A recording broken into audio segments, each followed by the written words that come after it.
Hello and welcome to the Silverstone Grand Prix circuit, a circuit which has hosted competitive racing since the 1950s, one of the key circuits of any World Championship season. The winners of these races usually go on to great things in the future. Hello and welcome to the Silverstone Grand Prix circuit for the next round of the exciting Core World Endurance Championship event.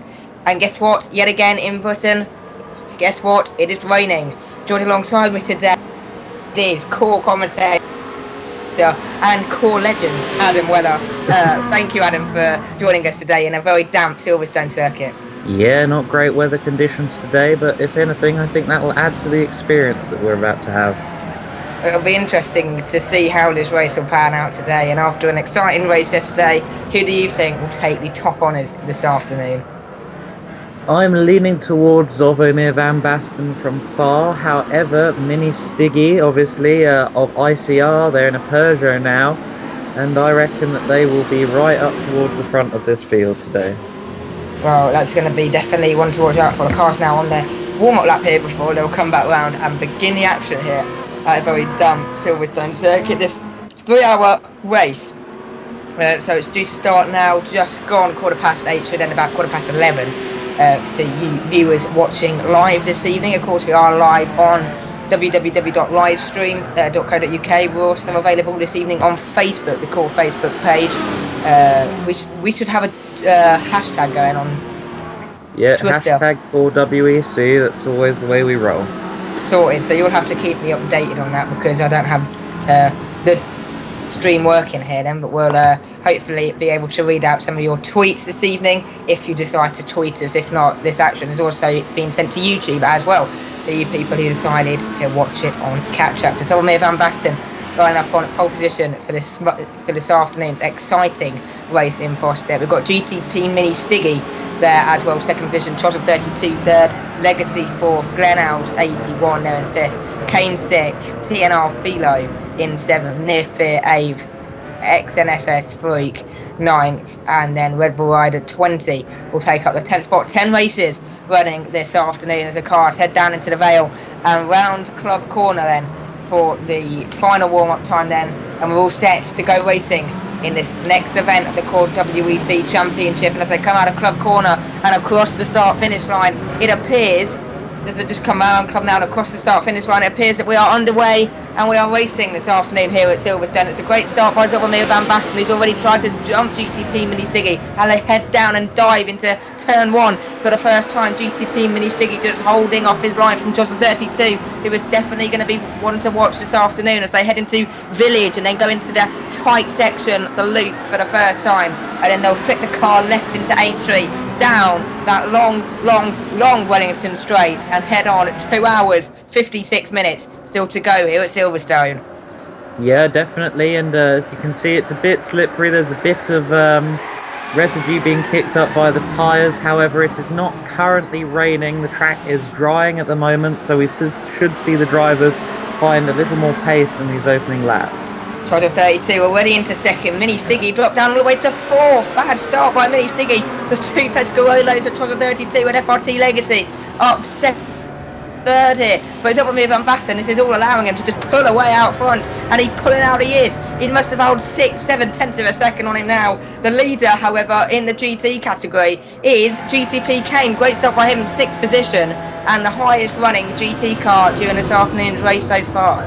Yes, GTP Kane, I reckon he's going to be quite relaxed today. His teammate Matthews 007, he won out yesterday by quite some margin, I believe. However, that was helped by 2 disconnections from 2 GT front runners, Plus the Duck and Duke Adam 46, who both led at one point or another before unfortunate disconnections. And we see here that Chosov 32 has fell to 5th position. Now, Chosov 32, he's obviously made a mistake somewhere. Now, going down this circuit, probably the easiest place to make a mistake would be through the Beckett's Maggot section, because that will be where the car will be unstable the most.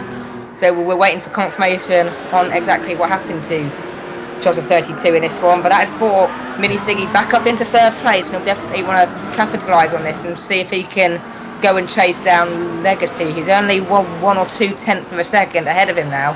And that car definitely looks like looks fired up this afternoon, so perhaps Mini Stiggy can make up that ground again and perhaps close in on the leaders in front. It's Sylvester Van Basten pulling away from the field ahead. He must have about a half a second gap now.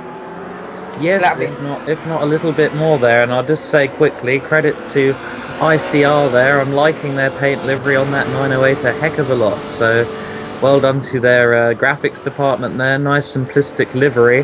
However, it's not helping them get past Legacy at the moment, is it?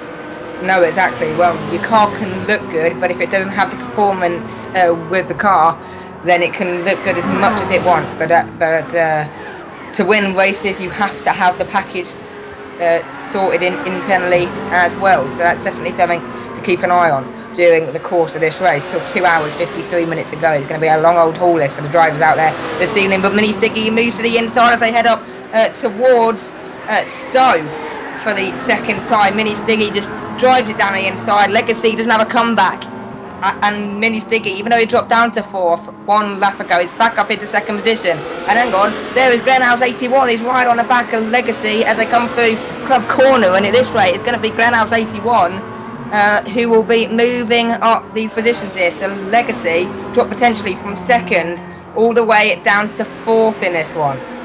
Yeah, it looks as though Glenhouse has some good pace here. He's all over the back of Legacy. He just had a little moment putting the power down on the exit of the first corner, but it has not affected him too much. He has kept the position. Glenhouse looking very strong in that CCR Bentley. Well, and this is and Glenhouse has gone through it down at Aintree. In fact, it's FRT has run right into the Kimi Räikkönen from Silverstone last weekend, and what a move by Legacy. He got the car wide, almost hit the bridge down the Wellington Straight, and he's lost ground to Glenhouse 81. He's lost ground to Trotter 32, and he's now the last placed prototype driver. He nearly did a Kimi Räikkönen actually there, Adam. Good call. Yeah, I'm not convinced that he got off scot-free there. I'd be very surprised if he didn't bounce off a barrier, so I think he might be heading back to the pit lane soon. Do you think so? Because it didn't look as if he went too wide. It looked like he went wide, but it didn't seem kind of as wide as how far Räikkönen went last weekend. Yeah, we'll just have to bide our time on that and see whether or not he pits at the end of this lap. But it does seem as though he has pace still, so maybe he hasn't made contact with the barriers after all, which will be a relief for the American driver. Well, and that's exactly not how Legacy will want to start this race. Trotter 32 there in fourth position. You know, they were high-flying towards the start, so it's not been the best sort of event so far then for the two Pescara drivers. Down there in fourth and fifth, the last of the prototype runners. But things couldn't get better so far for GTPK, and he's pretty much dominating this GT category this season. He seems to be on form in every race which he competes in, so GTPK definitely one of the hot favourites for the 2014 GT Championship at the end of the season. Yes, his TMBO team there, he's obviously hasn't had a settled teammate for a while. Kobani has had to withdraw for personal issues, which meant he had Matthews behind the wheel yesterday, and no matter what happens, he seems to be able to find a decent teammate and keep going strong throughout the season. So, as you say, Kane and his team will be up there at the end of the season, if not at the top of the standings. It'll be very, very close indeed. Yes, exactly. But it's definitely something to keep an eye on. Of course, this championship. It's very closely fought so far. We've had battles in the prototypes this season. We've had great battles in the GT category this season, so you really don't know where to turn your attention to next because there's just so much happening. Where do you look first? Well, I think at the moment we should be looking at Trotter 32, who looks to be on a bit of a charge here with Glenhouse 81 just ahead of him. Going. What happened to Glenhouse? He was battling for a good second position a few laps ago, and now he's dropped back down here. Trotter 32 now all over the back of him in that Pescarolo, but which car here will be faster around the circuit? Does the circuit suit the Pescarolo more or the Bentley more? Because even though we had that performance power seat, it depends how the other systems are set up to see which car will work best around these particular circuits. Well, I had the pleasure of attending yesterday's race as well as today's event, and it did seem as though all the cars were pretty evenly matched. We had some good battles with all of the LMP cars, involved throughout the race. So I think we are going to see a good even LMP battle here. I don't think it really matters what the drivers are driving. Well, and what's that we can see? The heat wave's gone and the rain's back out. Get out the umbrella, guys, in the grandstands down there, because it's starting to spit again, and this is definitely, hopefully, going to throw a spanner in the works this afternoon. Something more to look forward to. The rain always throws something up, throws some fireworks into the mix, and that's definitely what we may be having this afternoon. The Charles of 32 looks for a deeper line as they go through Woodcourt here. Then on lap 6 out of the God knows how many laps we'll get up to this afternoon, but Charles of 32 has made the move stick. It appears. No, he hasn't. He was the one defending the position, wasn't he? No, yeah, Charles of 32 has made it past. He has made the move. Yes, he has made it past Glenn, so obviously got a good run there. Down the old pit straight as it is now. I always want to refer to it as the pit straight, but of course with the redevelopment of Silverstone, that's no longer the case. Which circuit do you prefer personally? Do you prefer the old circuit? Oh, no, let's not get off topic here, because we have TNR Philo right on the back of Nearfear in those identical BMWs.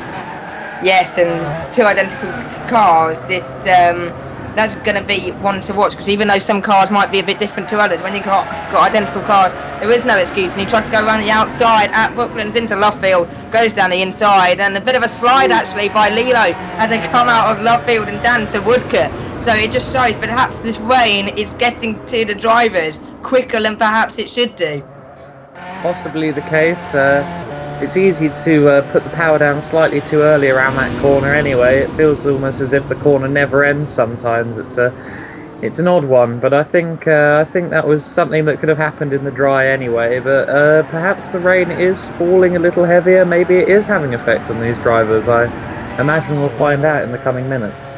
Well, a Nearfear actually ran wide slightly coming through Cops, and it allowed Philo to get closer again and actually going down now. This long back straight down the hanger straight, and they'll come into Stowe Corner. It appeared as if Philo has actually now got past Nearfear. No, he hasn't. Nearfear's gone back through, so they're having a mighty battle down there at Stowe and Vale, and we're watching Mini Stiggy at the moment. We don't want to see this. We want to see the battle down the 9th position. I'm sure we'll get back to that soon, but I think Stiggy is closing in on Zovomir Van Basten. Yes, he has. He's brought the gap back down. We are looking at this for now, and indeed, look, Mini Stiggy much closer to the back of Zovo. So this could be important in terms of the overall result today. Ninchin won for Thar yesterday, with Texas Time, Stiggy's teammate, coming home second. I'm not exactly sure of the gap between the two cars at the end of the last race, but I am sure we will find out soon enough. Yeah, but one other comment to make is, of course, GTP Mini Stiggy here, because what happened to him? He was down in 4th position. He just put in a monster drive. He's obviously got that car fired up, got his head in gear, and now he's going off, potentially, to battle for a race win here with Zolmir Van Basten this afternoon. He's a highly experienced driver, GTP Mini Stiggy, in the GT Planet community, and he's done quite a few races now with us at Core, so I reckon he's just got that edge. He's got the touch, he can recover He's sort easily. of the TRL Immortal of the Sunday race. I suppose you could say that. Unfortunately, the IMP team have had to withdraw from the championship. However, yes, I think we have several drivers here who are top class and always in the hunt for victory. Yes, and it's going to be interesting to see how these battles develop over time. We're only a quarter of an hour in. We took about a massive 2 hours, 45 minutes to go here this evening. But me and Adam Weller here, Luke Chillingsworth and Adam Weller here to talk you through all the action, just like every other core event that we'll be covering. We'll cover the whole series, of course, on YouTube now, on the live stream as well. So there's definitely a whole area in which you can follow the court season 2014 and, of course, the N24 coming up this February. But back with the battle, Zolmir Van Basten defending hard now, and Mini Stiggy definitely seems to do better through that first national section of the circuit. If anything, as they head through Stowe Corner, Zolmir Van Basten is holding on for dear life, because Mini Stiggy appears he's very close indeed as they dive down into the Vale now for the 8th time. But it's still Zolmir Van Basten who can hold off, and Mini Stiggy, look how close he is now, Adam. He's definitely there to try and find a way through sooner rather than later. Yes, indeed, they are very close to each other. They're battling, and of course all that does is slow them down. And who's taking advantage of that? our buddy in the Pescarolo, Chozza 32. He's closing up on the two Peugeot drivers. And has Stiggy gone up the inside? No, not quite. I think he was thinking about it, though. And this is all allowing Round the outside. our other buddy, Ooh. Legacy, to close up on all of them. And look at the battle now down the long Wellington straight. Mini Stiggy, is he going to go to the inside? Is he going to go to the outside? He goes to the outside as they dive down into Brooklands here for the ninth time. Is he going to be able to make the move stick? Silvermere Van Basten still hold the inside line, but Mini Stiggy right round the outside of Brooklands and hold it going into Loughfield. And he's pulled off a superb move around the outside out of Brooklands. I haven't seen that perhaps ever during motorsport. Great move there by Mini Stiggy, and it's a great respect as well between the two drivers there, because Silvermere Van Basten, if he had just pushed Stiggy the small amount, both cars may have ended up in the gravel trap and out this race with only 15 minutes gone. Yes, and that corner, obviously, it's only been in part of the Grand Prix loop for a few years. However, in the national racing scene here in Britain, that corner's been known for many years to be brilliant for overtaking, because there's so many different lines you can take in order to get past your opponent, and Stiggy used that very well there and has taken the lead with a great move. However, he's now got to deal with the GTE traffic. Yes, well, exactly. Here comes in the GTE traffic, and we're going to break up this battle that's been developing between TNR, Philo, and Near Fear. Philo did actually be able to get past Near Fear, we're seeing now, and now Near Fear has to worry about the prototype cars behind. Mini Stiggy goes to the inside, dives down into turn one again, and if anything, GTP Mini Stiggy may have lost some ground there, because now Silvermere Van Basten is right back off him again. Small slide perhaps there by Mini Stiggy as I dive down into Village and now into that hard corner of the loop, one of the hardest corners on the circuit, some of the drivers saying, because it's very hard to identify how to kind of take that line through that section. And down the long Wellington straight again, down under the bridge. Silvermere Van Basten seems to be slowing. He's let Chozza through. Perhaps he has caught some damage here in this GTE traffic. I'm not sure what's happened here, but it doesn't look like Zovo has a very comfortable car to drive right now. Perhaps he had a little moment.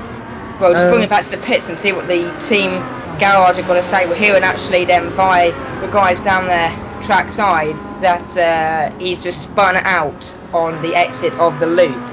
So no damage, it appears, just a basic kind of driver error. So hopefully he can recover from that. So coming out, just as I said, at the loop and Aintree, some of the harder sections of this circuit. Oh, and look, he's off again here. Yes, he's off going through Maggots and Beckett's, and here comes Legacy. He let Chozza through. Here comes Legacy. Moves to the outside through Chapel, down the straight. He's off again. There might be damage. Well, it appears there is, because the fact that he's gone off 3 times. The driver of Silvermere Van Basten's skill has gone off 3 times during 4 separate corners. Something is definitely wrong with that Peugeot. Here's where we find out, will he dive into the pits? No, he hasn't, so maybe he doesn't have damage after all. Maybe he's just struggling to find his rhythm again following that small spin at the end of the loop. Yes, well, it's definitely not where you want to be. It's sideways down the back of the loop. You want to make sure you've got that car sent in, and that's a corner which I find difficulty in driving when playing Gran Turismo, is when you put your foot down on that corner, especially with a powerful car, and the car just kicks out sideways and you really can't control the speed of that turning. So that's definitely something you need to keep an eye on, definitely something that you need to manage here. And if we look at it, there's Glenhouse off at Village. He's dropped behind Silvermere Van Basten now, and the Pescarolos is trying to pass the BMW drivers TNR, Philo and Near Fear, and Glenhouse 81 there, just going off at Village. Now, perhaps the rain is starting to get to these drivers, because we've seen several drivers now make mistakes around that section. So perhaps that part of the track may be wetter than some other sections. We can now see the rain formidably pouring outside the commentary box here. So the rain definitely coming down. Yeah, if you go off the line now, you might start to find some wet patches. It hasn't actually got much wetter yet. However, the spray is starting, and it's just starting to get a little greasy, a little bit damp here at Silverstone. And I think the drivers are just hoping that the rain doesn't get bad enough for them to need to change to intermediates, or possibly even full heavy wet, as I like to call them, monsoon tyres. Well, it's according to legal records, it's now 1% wet on the circuit. So some good information there provided by Polyphony Digital. And also, if we see these monsoon conditions, then what are the chances? Does qualify a kind of safety car situation sort of thing? Maybe a red flag to bring it under control should the weather get too bad to drive here, or is it just go straight out and race regardless of the weather conditions?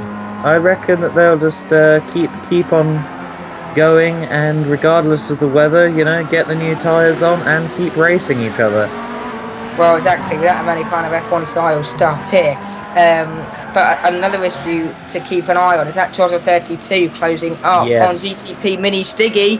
Choza 32, it seems that people today, they have a small mistake, they go off circuit, and then they're right back on it and right back there battling for the lead only 5-10 minutes later. So Choza 32, one of those who dropped down early on in the race. Look at the gap now, that's a second and a half, perhaps even less. And the rain is continuing to fall. We're up to 3% now, as you can see on the top left of your screen. We're going up the percentage gauge. We're now up to 3%. It'll be interesting to see whether the rain continues to hammer down. Now, what kind of percentage would you usually expect it sort of to get to until we start to see the wet tyres come on and the intermediates come on? What kind of conditions would you likely to see that kind of affecting the cars in a bad way? About, I'd say from about 20%, 25%, depending, I think, on whether the driver in question is using the wheels or the controller. I think that it's a bit easier to control the car if they are using a wheel at home, and especially if we get to proper wet conditions here, it's about 70% where the intermediates start to lose their edge, and from about 70% wet onwards, it's time to start using the wets. Well, and just as you've been speaking, I've noticed the gauge has gone up from 1% to 3% to 7% in about 30 seconds. So perhaps a spanner is about to be thrown in the works here this afternoon. Now then, how do you, being a driver, tell whether it's time to ditch the drives and go on to intermediates? What kind of signals will you be looking out for on track to determine when it's time to change your tyres? From what I've heard from the drivers, I think obviously there are these established kind of sets of 20-25%. However, it comes down to how you're feeling, how confident you are with the car and everything else. And as we're hearing here from core headquarters, voice in my ear, Choza spun out at the loop, and yes, we can see that visibly, that Legacy is a lot closer and Stiggy's now a lot further ahead. Well, and it's potentially now ruin that great exciting battle that we have that we had brewing for the race win. Perhaps now GTP Mini Stiggy looks on course already here. No, I don't think that anything's going to end this battle yet. I think we've got a good long way to go, and I think there's many twists yet to come in this tale. Well, it's going to be interesting to see how that battle develops over time. 2 hours, 36 minutes, 33 seconds. You can get in touch with us, #Core on Twitter, also on the Core Facebook page, Core on that one. We have regular updates now. We have a car of the day, video of the day, tech talk and more, so it's definitely becoming very exciting to watch that page develop over time. FRD Legacy. But look at this, Choza. He's had Choza's done another it. Spin. He was in second place before. He dropped to third, but now he's got second back off of FRT Legacy. A nice bit of Pescarolo battling here as Choza's in the pits. Yes. Choza in the pits. Legacy continuing, Alan. GTP So is this a GTP Kane is also in the pit lane from the GTP. So is this a regular pit stop for tyres, or is this them diving onto the intermediates now?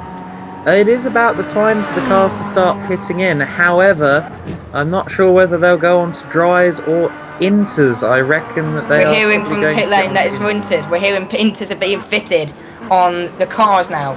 So this is very interesting indeed. Now, should you be driving now on the circuit? Oh, look at Legacy. Legacy's gone. He's coming out of, where's that? Is that the village going on to the loop? Yeah. So should you be driving now, wouldn't you hold back a bit and wait a tiny bit? Just wait 5-10 more minutes until the rain is fully developed, and then you know what tyres to go on, rather than gamble now on inters, but then it to potentially dry out in 5 minutes' time. Yeah, I think that could be an option, although I think you'd lose too much time in the sheer wet conditions. I actually find, in the limited experience I've had on the game in wet conditions, I've always found that it's much easier to drive, as Zovomir van Basten has gone off at Luffield. Yeah, gone off the track. As I was saying, I think it's much easier to drive a car in the dry on wet tyres than it is to drive a car on dry tyres in wet conditions. Hang on, sorry Adam, where's Zovo going? It looks like he's spun on a national pit straight. I don't think he's spun, I think he just went wide. It didn't look very encouraging for him anyway. This is the issue now. You're on dry tyres on a wet track, and look at the dial, 25%, 26%. We're deep into intermediate territory now. Zovomir can't be doing that badly because he's just passed FRT Legacy. I can just see on the graphics up there. Has Legacy pitted though? Is that why he's dropped down to 4? Possibly so, yeah. He's dropping down the order, but Mini Stiggy in the pits. Mini Stiggy in the pits. Now, will Zovomir? Surely Zovomir's just got to follow through and join him in the pit lane. He can't stay out. I don't think there's any other option, to be honest. I'd be very surprised if he was to do anything other than pit at this point. We'll find out in a few seconds. Their group have just gone round the Cops corner. And hang on, Chos of 30. So Chos has gone up to second. Now Zovomir's in the pit, so we're going to say perhaps he spun again at Stowe. But yes, and Chozza, don't forget, Chozza's already pitted, hasn't he? Yes, he has. So if Zovomir van Basten, which we're looking at, should Chos of 32 has gone up into second. Pholo's gone off at Luffield. And talking about wet conditions, when I went to the Grand Prix in 2008, I actually saw Felipe Massa being at that very same corner in very similar conditions about 5 or 6 times. National pit straight, he's hit the barrier, ricocheted off the old pit lane's barrier, and that will have caused damage, I believe. How can you lose a car through woodcut? Never seen it. Easy done in the wet, because you put the power down, you're expecting traction, you just don't get it. The back decides, I want to become the front of the car, and you spin.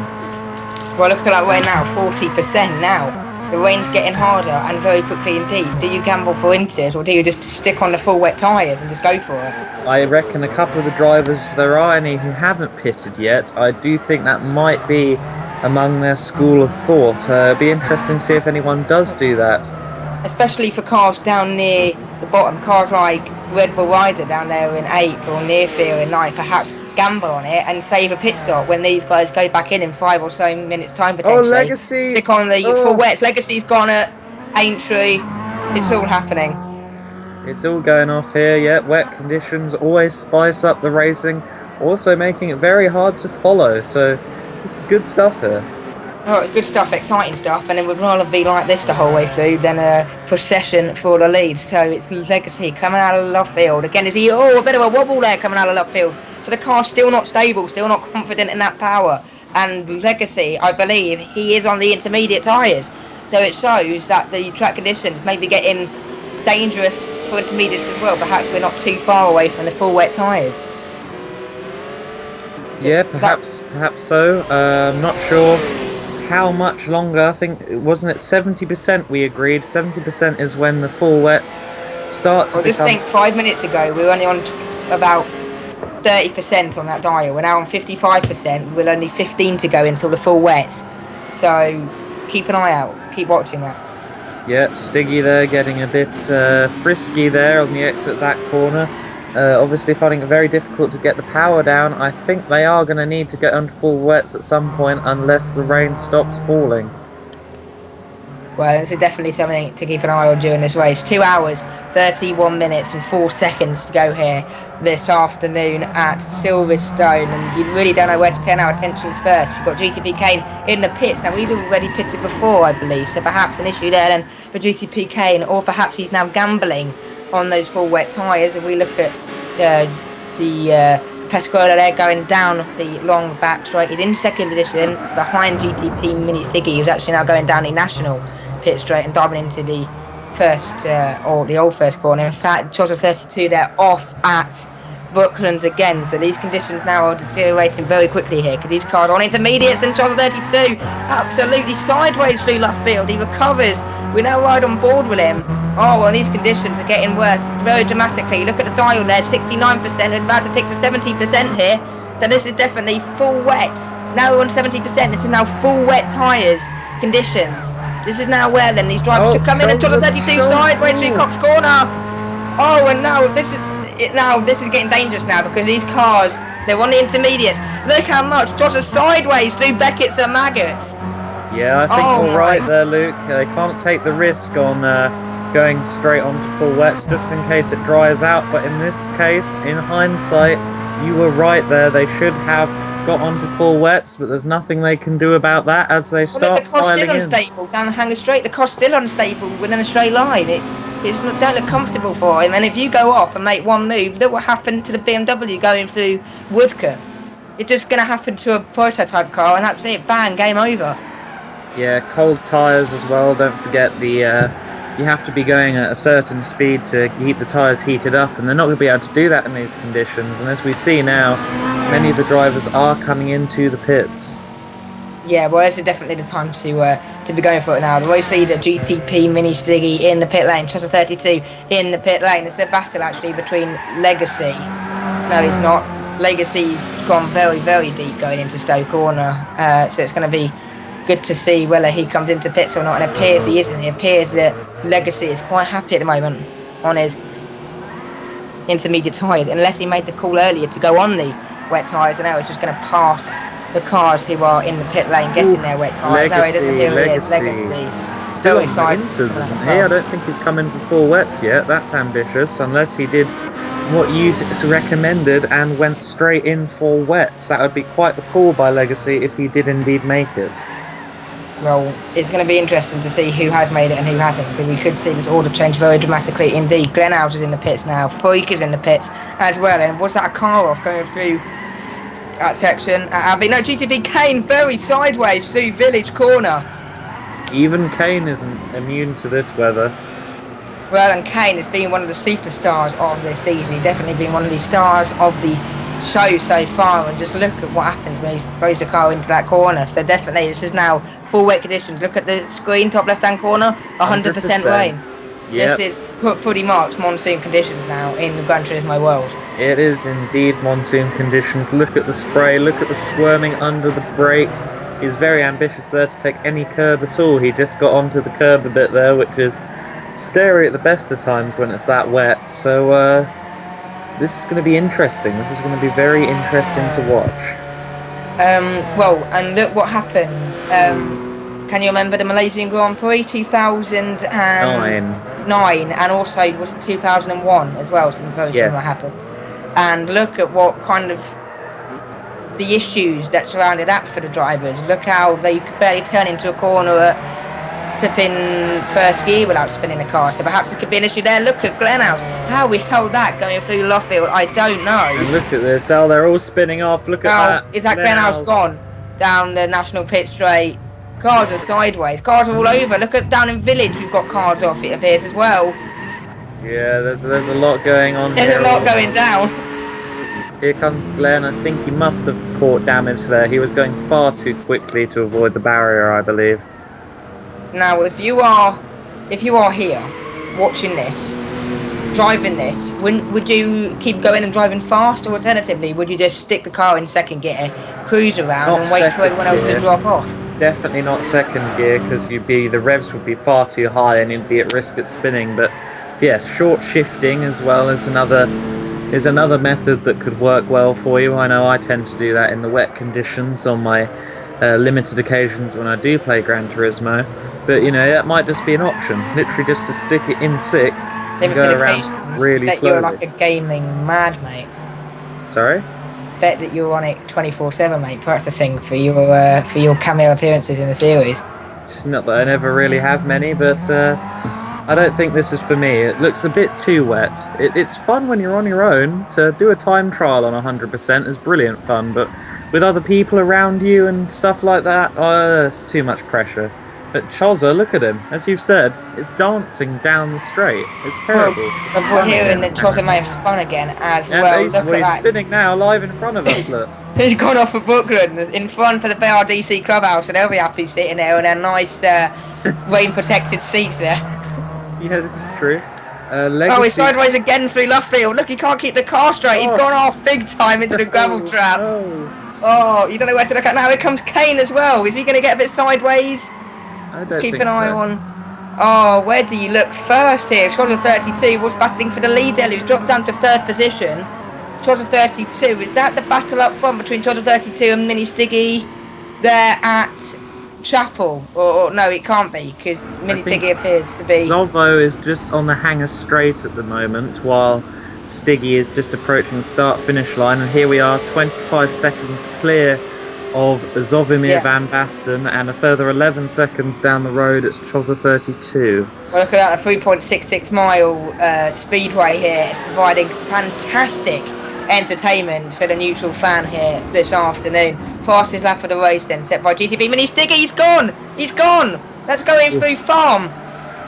Yeah, nearly went there. It was a bit of a slip up there. I think he put the power down a bit too early and found himself skidding across the track. I don't think he went off track though, so well held there by the American driver. Well, you don't want to go off here. You really don't, because where do you go when you go off? You smash into a barrier and you get damaged. We don't have any of those that will run off. Well, we do. Actually, if anything, I think this is probably one of the most relieving tracks that you could have rain on, because if you go off at the first corner, there's a huge amount of runoff there to go off. We saw Brooklands as well. We had Choz 32. He had the same, he got lucky there. He went off, but because there was no gravel, it was just tarmac, he carried on his way, and that also applies to our next round at Spa-Francorchamps. So that's... When the next round? I believe it's about a month away, if I recall correctly. I don't have the calendar in my hands at the moment, but weather across Britain today has been pretty diabolical. Superbikes at Brands Hatch today, they had quite the conditions to fight through, so well, down where I've been all day, down in Peterborough, mate, it has been glorious all day. Sunny day, bit of rain earlier on, now it's all gone. Not this long though, mate, I'm talking about 5 minutes. If there was rain today, I slept through it. I haven't seen any rain here today, but here in Northamptonshire, at Silverstone, there's definitely a lot of rain to be had at the moment. Well, it always rains at Silverstone, doesn't it? It's always one of those places it rains. It is part. I think you're right there. It's part of the atmosphere of the track. It's brilliant. I was very disappointed when I was at a 24-hour race here at Silverstone a couple of years ago. There was no rain at all throughout the race, which disappointed me slightly. Well, there was, but not in the night. You wanted some rain. What are you? There was rain at the end, but I was hoping for rain overnight, and that didn't happen. But Choz 32 doesn't need it to be night time. He's spinning off here in the daylight. He's spinning off now, and that's Glenelg's gone through. Is that changed the lead as well? Yes, it is. That's changed to third position. So Glenelg's there into third, Choz 32 into fourth, and look, there is Legacy just behind now coming through Woodcote. So that's the length of the old pit straight, or half the old pit straight now, between Choz 32 in fourth and Legacy there in fifth. Choz 32 again, he's obviously hit the white lines, and that's what I was going to say actually, the white lines, because it's wet now, getting on one of those wet lines will just ping the car sideways. Stay off the bump, stay off the grass, stay off the AstroTurf, stay off everything that's not made of tarmac. Yeah, it's very difficult to he's judge gone again. Where you're meant to be, and he's going up to Chapel. Off at practically every corner. I think he's just trying too hard here. That's his problem. Legacy will go through now. Yeah, he has. Straight around the outside, down the straight. Yeah, Choz down to fifth. He needs to calm down a bit. He's trying very, very hard. Well, exactly. Well, how do you try here? Do you go for faster and try and make up the ground, or do you just back it off slightly? How would you approach these conditions? I would just go as slowly as possible without being on the pause button. Yeah, that's definitely the best way to drive this kind of circuit, because if you just attack it, look at the issues you might cause from it. Kane in the pits, Red Bull Rider in the pits as well. They're the late Freak switches. in the lead of GTE at the moment with Kane. Oh, it's because Kane swapped too late on the intermediate to the wet tyres. Well, perhaps Kane did pit. Oh, look at Choz again. Every time I look away from the screen, I look back up and someone's spinning. This is getting so regular now that we don't really have to talk about it anymore, because it's just happened so many times. We know that Choz 32 will crash at least 4 times around the lap, because that is just what's happening here. Kane's come out of the pits and gone straight past him in 7th position. Choz 32, they're now in 5th position. The last of the prototype runners running during this race, and we've only completed 20 laps of this circuit in 40 minutes, so it just shows now how slow these cars are going really compared to how fast they would usually be going. Yeah, times I know in the GTE class at least, the regular time was about 1:53 yesterday, but when the rain started falling, they were down to the 2:18, 2:19, 2:20 kind of bracket, so they do lose quite a bit of time in these conditions.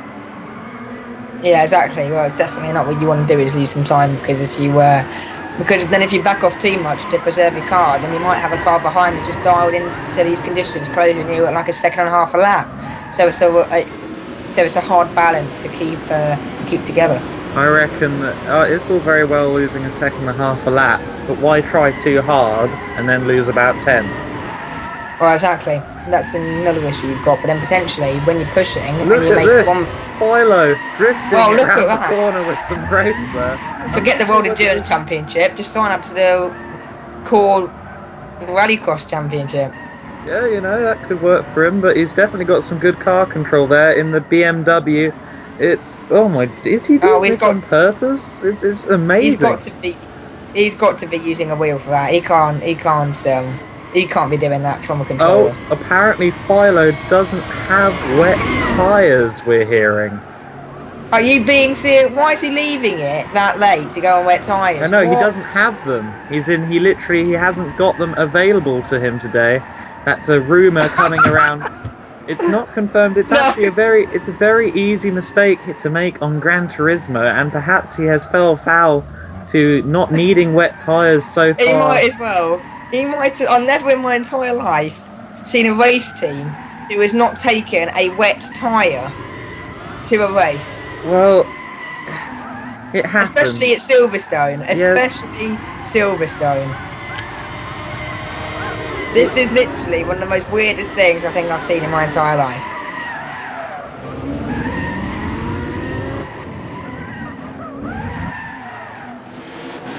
Yeah, quite a bad mistake there from TNR Philo, but of course, this is how you learn. Doing things like this on a stage with live stream and everything else, the cameras rolling, is exactly how you learn lessons in life, and I'm sure that every car he buys on Gran Turismo from this day forward will come with a set of wet tyres. Well, he might as well just disconnect the race now. 100%. He'll be about 5 laps behind by the time he... What is he doing? Well, why? Because people can disconnect. We saw it yesterday. We had a huge amount of disconnections. I think we lost about 6 cars as the race went on to disconnections, and if someone else disconnects, then he can make up positions and keep points going, and don't forget you're representing your team as well, so it's definitely worth staying on the track, and good on him. He seems to be doing quite a good job of keeping it out of the barriers despite being on dry tyres. Right, and guess what? His luck may just be in. We're hearing the rain. It might be calming down. So perhaps we might get back to some normality here around the Silverstone circuit in only a short period of time. Possibly the case, yeah. Red Bull Rider 20 here in the, I think that's a McLaren. He's in his PDM McLaren and filling in for the profs. And he's doing a good job. I think the McLaren's quite similar to a prototype, mid-engine, relatively lightweight as well. So he shouldn't be too far out of his comfort zone here. Yes, but it's going to be interesting to see how that can develop then. 43 minutes into this race, still 2 hours, 16 minutes to go in this one. Don't turn us off, basically. It's Luke Shillingsworth and Adam Weller here in the commentary box all the way through this one, as well as all the way through the core 2014 seasons. And we've also got Linervo in 24 to look forward to as well in February. Indeed we do, and I reckon that will be a brilliant race. Last year there was a heck of a lot of rain spells and spins and battles and drama, and I'm looking forward to it a lot. One driver who has learnt his lesson from previous experiences in core is this guy, Need for Speed Freak, NFS Freak if you want to call him that. He arrived at Le Mans without wet tyres and definitely learnt his lesson. Today he has his wet tyres with him and he's using them to his advantage in the lead of the GT category. Yes, and Well, look at Freak. Now, normally we've seen Kane towards the front this year, but NXX Freak, with Kane's potential mistakes today, going on the wet tyres slightly later than he potentially should have done, Freak's managed to gain off that and leading the way. So a great job then by him to come in the pits and be on the right tyre at the right time. Yeah, great job from him. And we look at this, Mini Stiggy still leading. Haven't heard many reports of him spinning, so obviously he's taking the cautious route at the moment here at Silverstone Circuit, and that's probably for the best, as we see that someone is off at Brooklands, I think. I didn't get to see who that was, but someone was definitely off at Brooklands. Yes, and that's not a place that you particularly want to go off right in front of the masses of grandstands here then, because then everyone knows where you're going off. Yeah, this is very true, and I'm sure that the races have that in mind. Actually, I'm sure they have shame, and I'm sure they'll try not to spin. And we're getting news at the moment that the categories have basically been leveled by this rain, and I think we can see this on screen at the moment. GTP Kane is just ahead of us. We're riding on board with Mini Stiggy, and there's no real difference in pace because it's so wet and it's so difficult to get power down and go around the corners quickly that there's no real advantage in driving an LMP car in these conditions. So if this weather continues throughout the race and some of the LMP drivers slip up, we could see some GTE cars going places somewhere higher up the order. Well, and potentially may it be easier to be driving a GT car during these conditions, because a GT car has less power in it, of course, than the prototype car, so it may be easier to spin the wheels and spin the prototype cars more than the GT cars.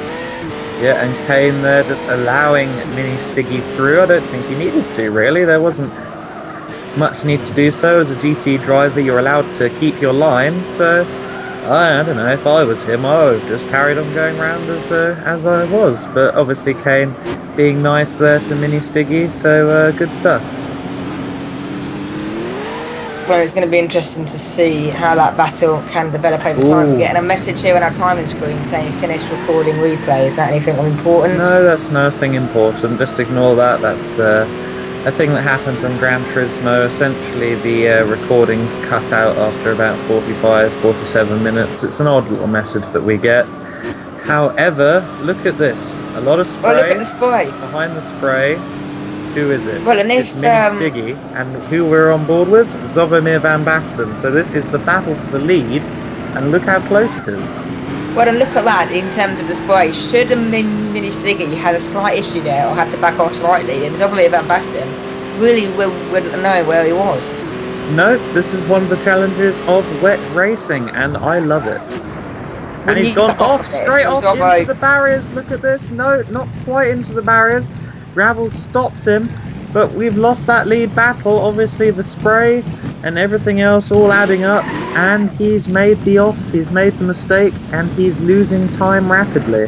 Well, just as I was going to say, wouldn't you big him Zovomir Van Basten just back off slightly so you can just see the road ahead of you and then go back at it once the wheeler dies down slightly, then go for the lead? But maybe, but you know, racing drivers always wanting to be at the front, always wanting to go better, go faster, and of course it depends how good you are in the wets. There are drivers who can just follow someone, overtake them and pull away. You know, I think one of the drivers in our series is good at that. Among them we have Memto89, he's good in the wet. I seem to remember Johnny B1990 from CCR, he's very good in the wet. And look at this, Glenhouse again. I think he's that's down the national pit straight. He seems to have had some issues there today.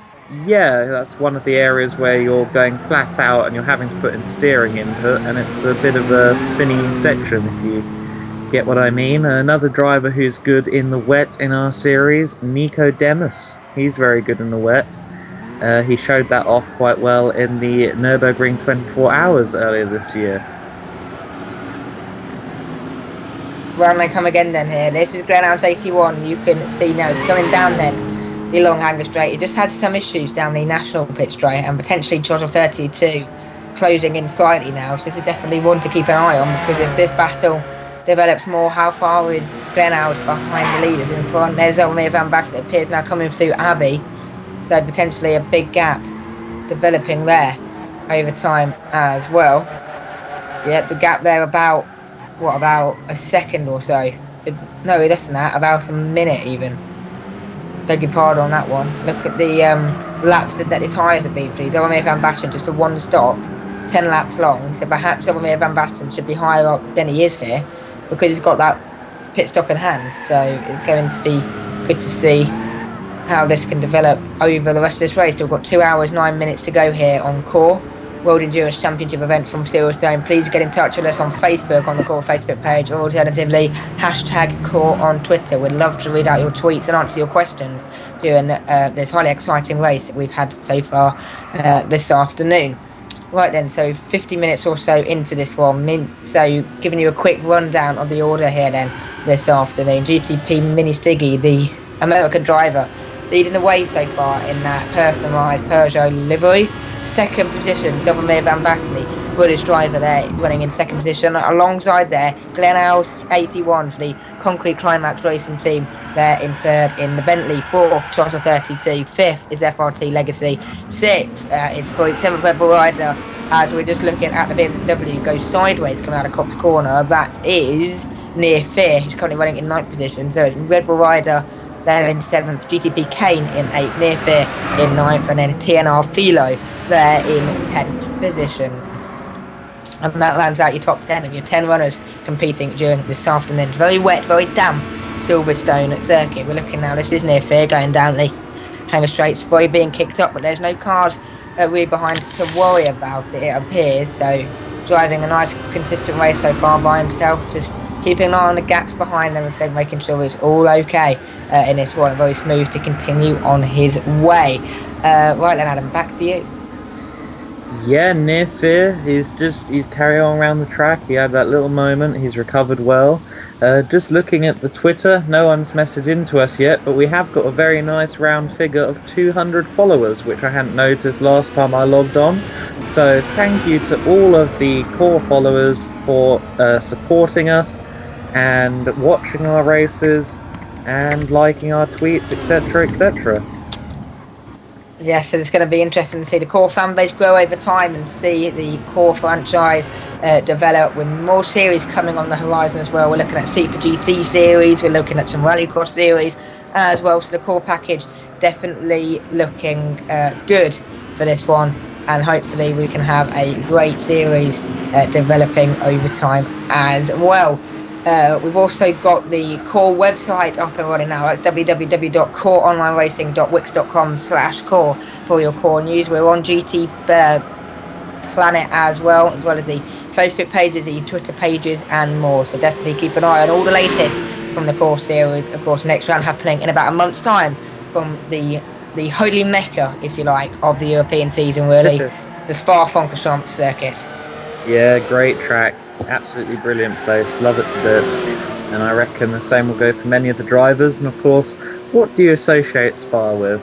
Changeable weather. So, well, let's hope then that the BMW driver can make sure that he packs a pack of weather tyres for the next one. Oh yes, Philo, of course, still plodding along there on his racing softs, and poor guy is doing a decent job. It hasn't let up. We did hear reports that the rain might have been fading slightly, but no signs of that just yet. It's still going full on, isn't it? Yeah, basically. I don't think we're going to see any of that to change soon. I think we're going to have wet for most of this race, which suits me just fine. I think it's brilliant. Well, yes, it's better to have some wet weather, make it more exciting for the crowd than just dry out round racing. So it's going to be a great race to follow in this one. Still 2 hours 5 minutes to go here in this one this afternoon. Indeed, 2 hours 5 minutes left. It's I think the first hour's actually gone quite quickly. I'm quite surprised by that. That's not much as bad, so. No, definitely not. And Zelmir Van Basten here in second on this recovery drive after his moment at the end of the national pit straight a couple of laps ago. Wonder if he's making up time compared to Stiggy or not. Well, it's going to be interesting to see how that battle can develop. Stiggy there, of course, leading out front. There's Glenhouse, 81 in third. Car off at the Vale. Is that shot of 32? Might well have been. I didn't quite catch that.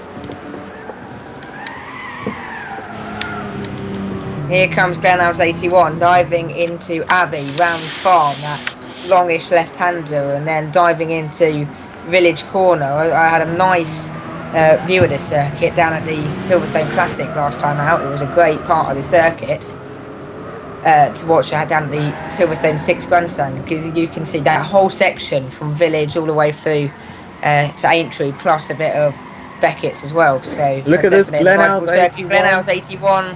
He's off at Aintree again. He's obviously clipped the white line. Yep. Slightly on the exit. I thought he might have just been. Is that freak? No, he's just going to unlap himself. So that's not a change full position. Not really important. Move that one by. I wouldn't say it's not important. I thought for a minute that Glenn might lose it coming back onto the track if he put a stab too much power on immediately. He might have looped around again and caught out our GT leader. And of course, if these LMP drivers keep making mistakes and the GT runners just keep consistently going around the track, you will eventually see the GT cars being a factor in this race. It all depends on how long it gets, if it stays wet. And much more immediate issues here. Chozza 32 is capitalising on these spins and closing down Glenn very rapidly. Oh, and what a move Chozza could make it then, because he's closing up consistently, and look, Legacy's right behind him as well, so perhaps he might have a three-way battle here for third position to keep an eye on here this afternoon. I can't see any reason why not. I think it would be very entertaining to watch. A bit of a rain battle. Nothing quite like that. Oh, and Legacy's just spun, we're hearing behind. This is sort of 32, just going to put another lap on the BMW there, so that's not something. That's Near Fear though. Near Fear does have wet tyres, I believe. It's poor old TNR Philo who's suffering without wets. Mini Stiggy's still leading this race then. So Van Basten in second, Glenhouse 81 third, Chozza 32 in fourth, and then Legacy in fifth. That rounds out the prototype cars. Now, is Rebel Rider running a GT car today? Because normally he is.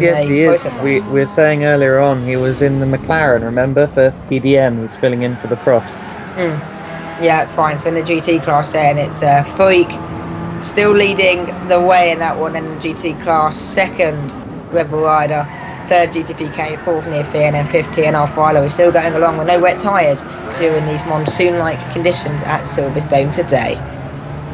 Yeah, good on him. He should keep trying, he should keep going around, see what he can pick up from this race.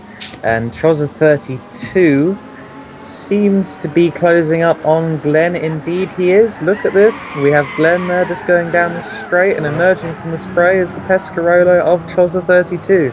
So clearly things are getting a little closer here in the battle for third. Yes, this is not really where you want to be having a battle, right in the middle of the GT leader, because the GT leader, Freak, he's not going to be, he'll want to let the cars go, but he also won't want to let back to him, because he is leading that battle. So especially with the GT cars being perhaps the same speed as the prototype cars, this could be an issue for Glenhouse first of all. He's got to try and find his way past the GT runner. Yeah, that's always an added factor. It's a bit more difficult for the drivers, and I think Freak just needs to keep his composure, not get in the way too much, but also not affect his own race all that much, and he's caught between the two at the moment. Chozza 32 should power pass. Indeed he does. So the two LMP drivers can now resume their battle. Yeah, exactly, and this is where you want to see the racing out front. Glenhouse 81 in third, Chozza 32 in fourth, but this is the battle it appears so far to keep an eye on today. This is where the racing is at, and Mini Stiggy still out front, just holding that gap then, right over Van Basten in second. Then we've got Glenhouse here in the Bentley in third, Chozza 32 in fourth. Look at Glenhouse a bit sideways coming out of the first part of club, then doing the second part of club. Chozza 32 still all over the back of Glenhouse 81. So this is definitely the battle out there to keep watching. This is where the racing is this afternoon, and it appears then that Total 32 might just have the better of the packages here this afternoon and should be able to get past Glenhouse 81 in time as the yellow Pescado car of Legacy is in the pit lane. Yeah, perhaps Troz has set up the car a little more conservatively, and of course that's working in his favour very well, isn't it? He's gaining on Glenn, and I think he'll make his move soon enough. Yes, and this is where you don't want to make a mistake now, is during this section now. Definitely not a good place to have a slip up, but then again I don't think really there is anywhere at this track where it's good to have a slip up, and he's had a slip up. Look at that. He's got a slip up, and this is the slightly around this section, this is where the wall is slightly closer to the track than elsewhere, around that Loughill section and down this pit straight. So if you did spin, then it's much easier here to hit the wall than it is at, say, Brooklands and down in a new part. Oh look, he's got the position. He nearly hit him. He always took out Glenn. And he's took the barriers though. I think he'll be very lucky to escape that without any damage. Well, that's the end of that battle then. Yes, the end of that. And look at that, looping around again, trying to get back on track. There's no cars behind, thankfully. You might collect him. So Jozo 32, he might have damage there. He might have to come into the pits and get his mechanics to just check that out slightly, just make sure there isn't any recurring damage to that car. He should be able to do a slicer down the Hanger Straight where it might be better to feel any suspension damage or any bodywork damage on that car. But the Concrete Climax Racing Bentley there, it's so close, millimetres from getting taken out of there by the Pescarolo driver. Yeah, nail-biting stuff there. Glenn getting a bit loose on the exit of Cops there, keeping it under control. Glenn seems to be recovering. He's having a few spins earlier, and it keeps on just biting him, doesn't it? And makes him just cross it up on the exit of the corner. I think maybe he's putting a bit too much power down a bit too early. Well, exactly, and when you put the power down, that's when the car slides somehow, and this is not where you wanted to have the issue, so it's going to be interesting to see how that will happen over time. Yeah, definitely. Well, and around this is the leader now that we're going to look at then. This is GTP Mini Stiggy. Of course, he had a more complicated name last time we saw him, but now he's changed his name to GTP Mini Stiggy, so people are able to understand who he is a bit better. So he's using his GT Planet name. Round they come, then round the club section of the circuit, and we're just going to ride on board with him, Adam, and enjoy the audio around a lap of the Silverstone Grand Prix circuit.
And round he comes again, then a perfectly driven lap there by GTP Mini Stiggy in that customised Peugeot car. And that is exactly how slow you have to drive in these wet conditions, because otherwise off you go. And thank God for the viewers that GTP Mini Stiggy, we were going to set a perfect example of the lap, and he bins it halfway around the lap. How funny would that have been to have watched? He had a bit of a scare though, didn't he? He had Philo, obviously, found him at the final chicane. Philo, obviously, on those dry tyres, had a bit of a wobble, almost caught Stiggy out, but he kept his composure, kept the car on track, and yes, as he said, set a stellar example of how to drive around in the wet. Yes. But now he's not. Look at this. Bit of an well, off thank there. God that the race director didn't show this lap. Oh, he is.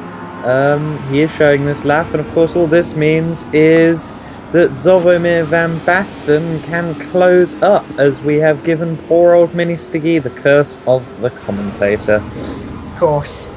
So when they come again, then Zvomir van Basten is now closing up on there, so it's going to be interesting to see how close Zvomir van Basten can get to the back of GTP Mini Stiggy out front.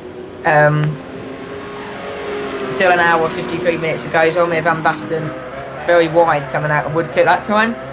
Still facing some difficulties in that one, it appears. I wouldn't want to go wide at that corner at the moment on the Astro and the curbing, because that's almost a guaranteed spin if you put the power down. Yes, exactly. You don't want to get too far off the curves there, because it's definitely not really the best place to go off so far today. We've seen some pretty hefty shunts around that part of the circuit, so you've got to make sure that you're all good and you're all sorted and you're all set to go around that section, so you don't have any contact or any recurring incidents. There is Red Bull Rider, of course, as we already discussed. He is filling in for Lee Crofts during today's race. It's in fact, I believe, it's the first time we've seen Red Bull Rider this afternoon as he comes around the loop, just trying to make sure he stays on the island and doesn't venture off elsewhere. Yeah, he's being very careful about it. He seems to have the car set up quite well, and of course this is going to make McLaren happy. 1-2. Yes, exactly. So a good result at the moment then for McLaren in that one. Freud leading away, Red Bull Rider second in the GT class, with Kane usually right up there in the lead, down in third in this one today. So not the best result really for Kane during this afternoon's race, but third is still some good points on the board for his championship hope.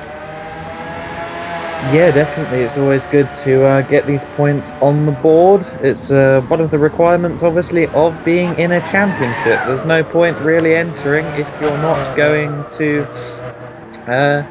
try and get all the points possible. And we saw there, I think that was TNR Philo, on the very damp grass, just trying to regather himself and get going once more. Yes, exactly. Again, more drivers being caught out here. The weather there, look at the top left, still on 100%. So the rain's still falling here. There's no let up in terms of the weather conditions. No, definitely not. It was around this time in the race, actually. It was kind of around the time the rain arrived yesterday, where several of the drivers disconnected, including Plux and Duke Adam 46 in GT, and of course Memto 89 as well. He disconnected while he was in the midst of quite a battle with Ninchin. He was closing up on Ninchin, and just as the rain started to fall, he disconnected. However, this isn't happening this time, seemingly. I hope I haven't put the commentator's curse on anyone here, but so far we haven't seen any disconnections. Well, look at that, shocking lap last time around by GTP Mini Stiggy. So 6 seconds the gap now, so that gap is definitely closed down here, and that's definitely a battle to watch out front. Definitely the case, definitely a good battle here. GTP Mini Stiggy, he's shown good consistency so far. I was quite surprised to see him spin like that.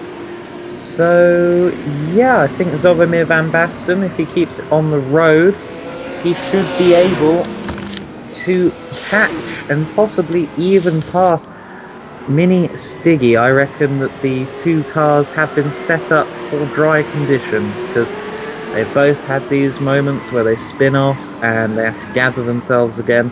Perhaps they don't have full aero, perhaps they have the cars set up very aggressively.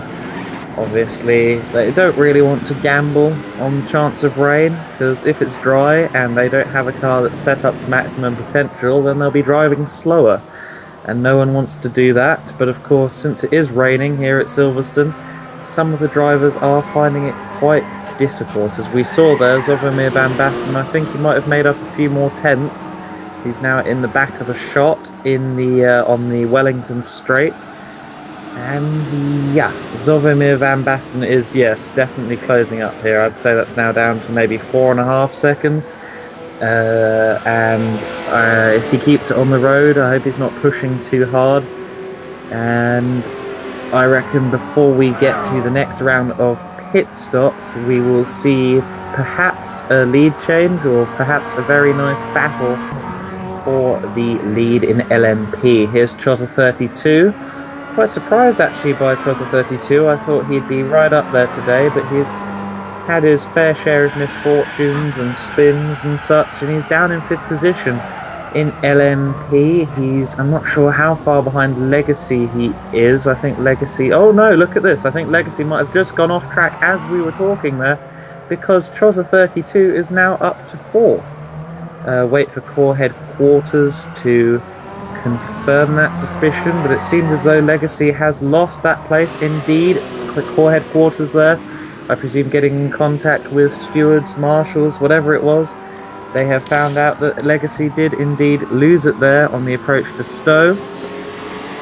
Chozza32 up to 4th place, and I'm sure he'll be trying hard to catch up to Glenn in that CCR Bentley.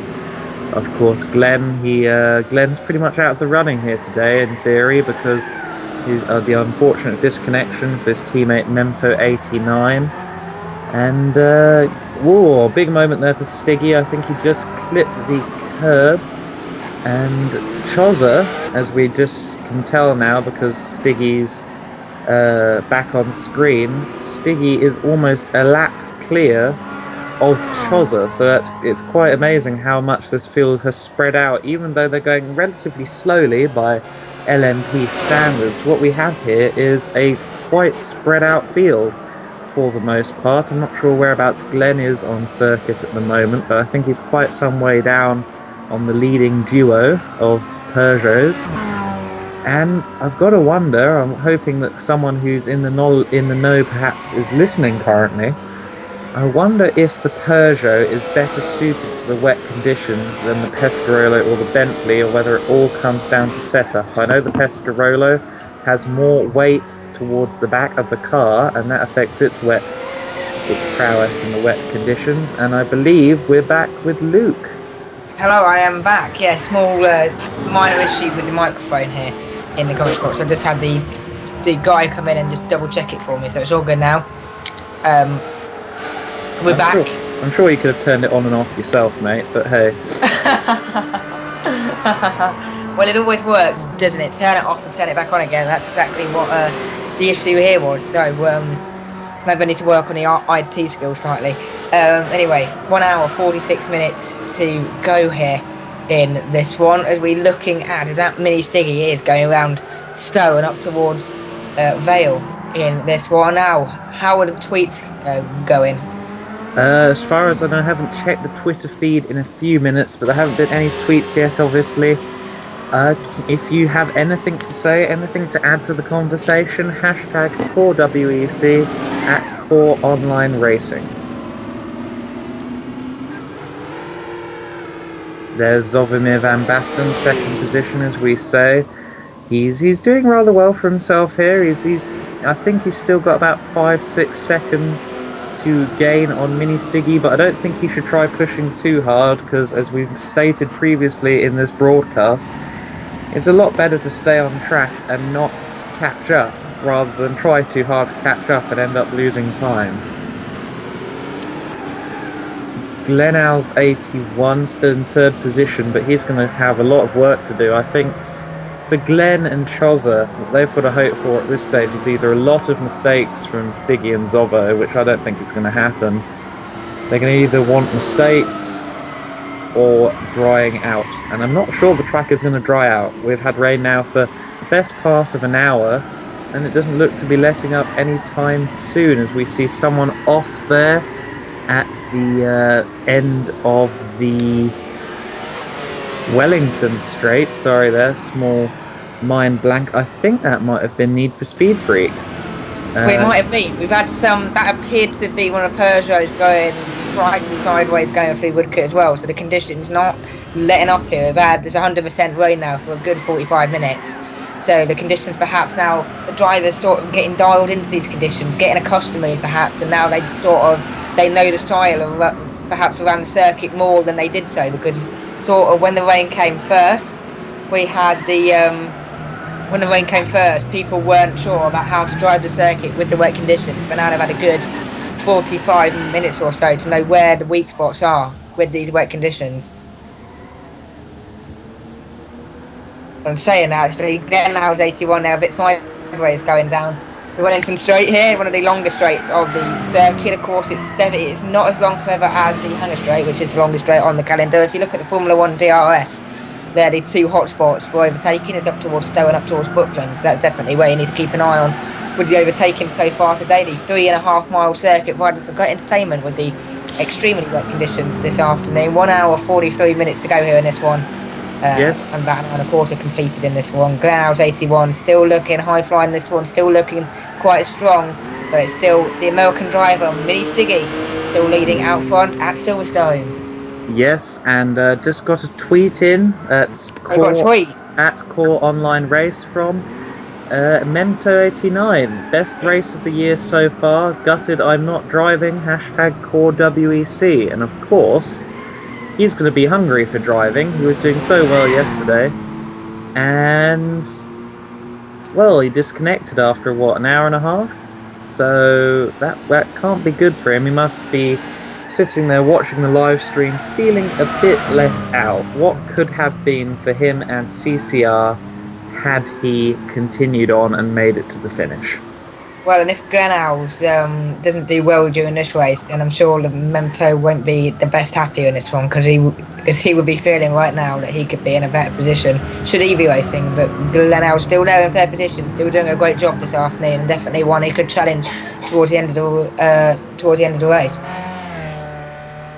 He definitely could be, and I am just going to go and see if I can find any drivers from yesterday in the paddock. So, Luke, you keep tabs on the race for the next 2 or 3 minutes while I go headhunting. Alright, sounds good to me then, as the cars head down again here then. We're looking at, I believe that's Pasqualo's, 32. There in fourth position. He's definitely had his fair share of difficulty so far during this race today. Then he had a bad first 15 minutes, but he's clawed it back.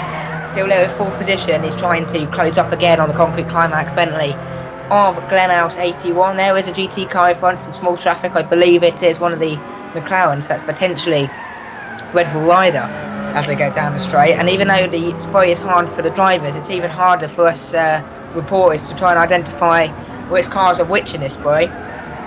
So if anyone wants to get involved here with the action this afternoon, please send us a message, #Core on Twitter. You can go on our Facebook page, Core Facebook page. You can also go on the website, www.coreonlineracing.wix.com/core and more. So I believe, and Total 32 is off there. It's off. Where's that? Just double checking on the map. I believe that is coming out of Aintree. Yes, it is. Total 32 with another big off. He's actually now gone a lap down as we see the leaders go through. There goes GTP Stiggy. There goes Obamir Van Basten. That's a lap down now for Total 32. And that's definitely something he wouldn't have wanted to happen, really. So, it'll be interesting to see how that develops over time. And in fact, I believe that the guy in the pit lane, well, not the guy in the pit lane even, the guy who just been alongside me for an hour and 20 minutes, Adam Weller, who just gone to find some guys to join us here in the commentary box. You just heard from the pit lane we might be having Tucks the Duck, who had a great race yesterday, of course, a wet weather specialist, coming in with us in the studio in just a few minutes time. So that's something to look forward to. There's Charles of 32 again, very wide going through Cox Corner. Beg your pardon, apparently Pluxdale didn't have the best race yesterday, so that's definitely something to talk about for him. As he goes through Beckett's and through Maggot's, all here, and Pluxdale hasn't had the best race at all yesterday. Disconnected apparently during the opening half of the race from the GTE lead as well, so Pluxdale perhaps not in the best of moods. Silverstone not giving him somewhat lady luck this weekend. So far, still an hour and 39 minutes to go here at the Silverstone circuit, a very wet Silverstone circuit. Still 100% rain according to the dial, so there's still no let up with the rain. And this rain has allowed the GT runners to run at roughly the same pace as the prototype runners, roughly about 4 seconds or so slower. So that's going to be another one to see as well. This is Chozza now having a battle with FRT Legacy. Chozza all over the back of FRT Legacy now as they go down the international pit straight, and they'll dive into Abbey according to the lap chart for their 38th time. Flip the car into Farm, this sort of long left-hander before then broken off by one of the two hardest corners of the circuit, of course the Village corner, which is all important to get your line right for this one. The loop, one of the hardest hardest corners even on the circuit. I just said interviews because I've just heard in my earpiece that Plops the Duck should be joining us in the studio in little under 1 minute's time. So as this battle still developing, and that Chozza 32 off again, it is. It is big moment there. I just saw that as I walked into the commentary booth. Chozza 32, big moment. Another bit of what I'm now calling a Raikkonen at that section of the track on the Wellington Straight. That's twice in 2 laps. So Chozza 32, he's obviously not got the car dialed up to that section. He's obviously not got the right setup going about that section. He's now the last of the prototype runners, 5th position overall in this one. And I believe, if I am correct here, that we are joined alongside us in the commentary box by Plux the Duck. Hello, Plux, and thank you for joining us this afternoon even. Hello, I am. Thank you for having me. This is all a bit of an interesting race today, isn't it? Well, and what happened yesterday to you, mate? Apparently you had a bit of an off during the race with the disconnections, and not the best day for you, really. It wasn't the best of races in the end. I wasn't getting on with the car earlier on in the practice sessions, and then it all kind of worked in qualifying, and I got on the front row, and then Duke Adam got through at turn 1, and we had a good old fight for the first 10 or so laps before I dropped it. So that wasn't so good. And then I kind of fought my way back up to second after my couple of bad laps, and then Duke Adam himself disconnected. So I had a quite sizable lead for a good hour and a half race, or however long it was, I can't remember exactly. And just going to cut across you there, sorry, Plux. Zolvomir Van Basten is up to 1st position. Yes, Zolvomir Van Basten is up to 1st. Stiggy's so what's obviously had a bit of a moment. Yes, Mini Stiggy he's off.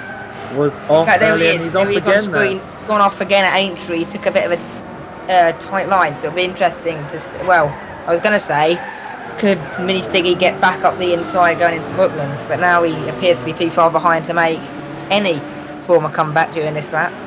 There he's got to get right back on it again and try and get that line back in again. Is that car off at Lovefield? No, it's not. Just Rebel Rider in front, causing the prototype drivers perhaps some difficulty, because it seems that he's not going to back down here, Rebel Rider. He'll stay on his ground and he'll keep going in this one. Right then, back with Plux then, who joins us today, and it has just been then, Plux. We've heard from some people via Twitter it's been the best race so far this season. So for you, has this been a great race to watch and one of the great events so far this year? It's definitely been a good one. I'm pleased to see that my reserve teammate for this weekend, Red Bull Rider, is doing well there in the GTE field in the McLaren. She was showing particularly good pace in practice. I was very pleased with that. And it's just a shame that I disconnected yesterday. We'd have a really good shot of taking the overall win today. So that really has kind of scuppered the chances of that. I had a big lead yesterday. Before my disconnection, I had almost a lap on the rest of the GT field in the wet, because the McLaren was really good in the wet. It was really controllable, and it's good to see that that's passed through over to my teammate. But yes, looking at the rest of the field, it's definitely been a good race. We've had some good fights there from an interesting change of position between Zolomir and Mini Stiggy, but both the Peugeots, as you'd expect in the wet, with that slightly lower brake horsepower, are doing well in the wet. Both good cars in the wet, and both drivers showing their class. But Zolomir, as we can see now, has just picked up past Stiggy, which would be good for Ninna's there. So yes, it's been a great race. Now, you were talking there about your disconnection, Duke Adams' disconnection. A guy we haven't mentioned yet in this broadcast, Merlin Richards. He didn't have the best race, did he? You two got involved with each other at the first corner. I believe there was some mild contact allowing Duke Adam through. And then it just got worse and worse for him until he disconnected about, I think, 45 minutes into the race. Yes, it was a terrible race for him. We got slightly, Stiggy just having a little bit of a moment there, but carry on. Yes, I just, in the wake of the LMP cars and on the greasy side of the track at the start, I just understeered and nerfed him very slightly into the side. It didn't cause him any damage. He actually started the race on the incorrect tyres. He started on intermediate tyres, which is why he actually pitted at the first pit stop, and it wasn't actually for damage. I found out later. I thought I'd actually caused him some front damage while I got away with it, so I was quite pleased to hear that it was just a tyre change he needed to do. But yeah, it was such a shame. He had a really good pace for his pole-up. He was 0.8 of a second faster than me and a full second faster than Duke Adam.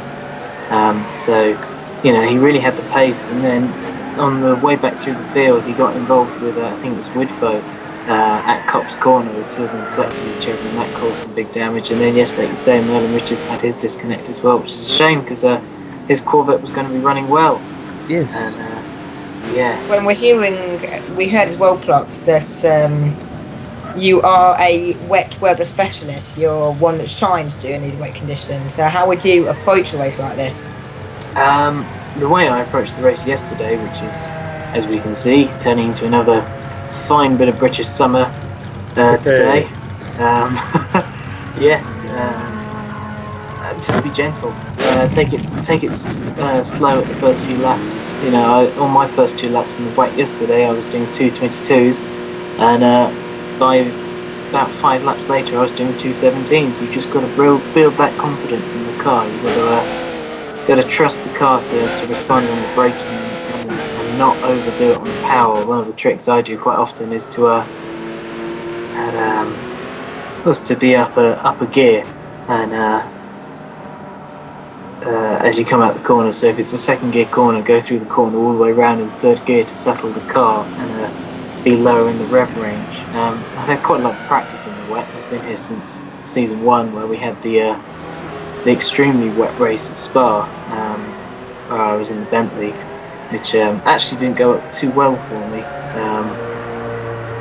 just because that Bentley at that point I hadn't got the setup right, but it definitely was a good learning curve, and through that I had the race at Suzuka in season 2, where I came back from an early spin in the wet to take the lead right near the end, and of course the Nürburgring 24 Hour, which had periodic wet and dry moments and lots of changeable conditions. So it's all built this kind of this experience on how to drive in the wet, and especially in GT cars. I've just we're loving it here in the commentary box.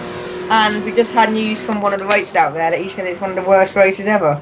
Yeah, just a bit. I was about to note that myself. I just got I've received that information from one of the core HQ workers over the radio. Chozza32 not very pleased at all, saying it's the worst race ever, which is trivial. Do you think that the rain really makes it that bad out there?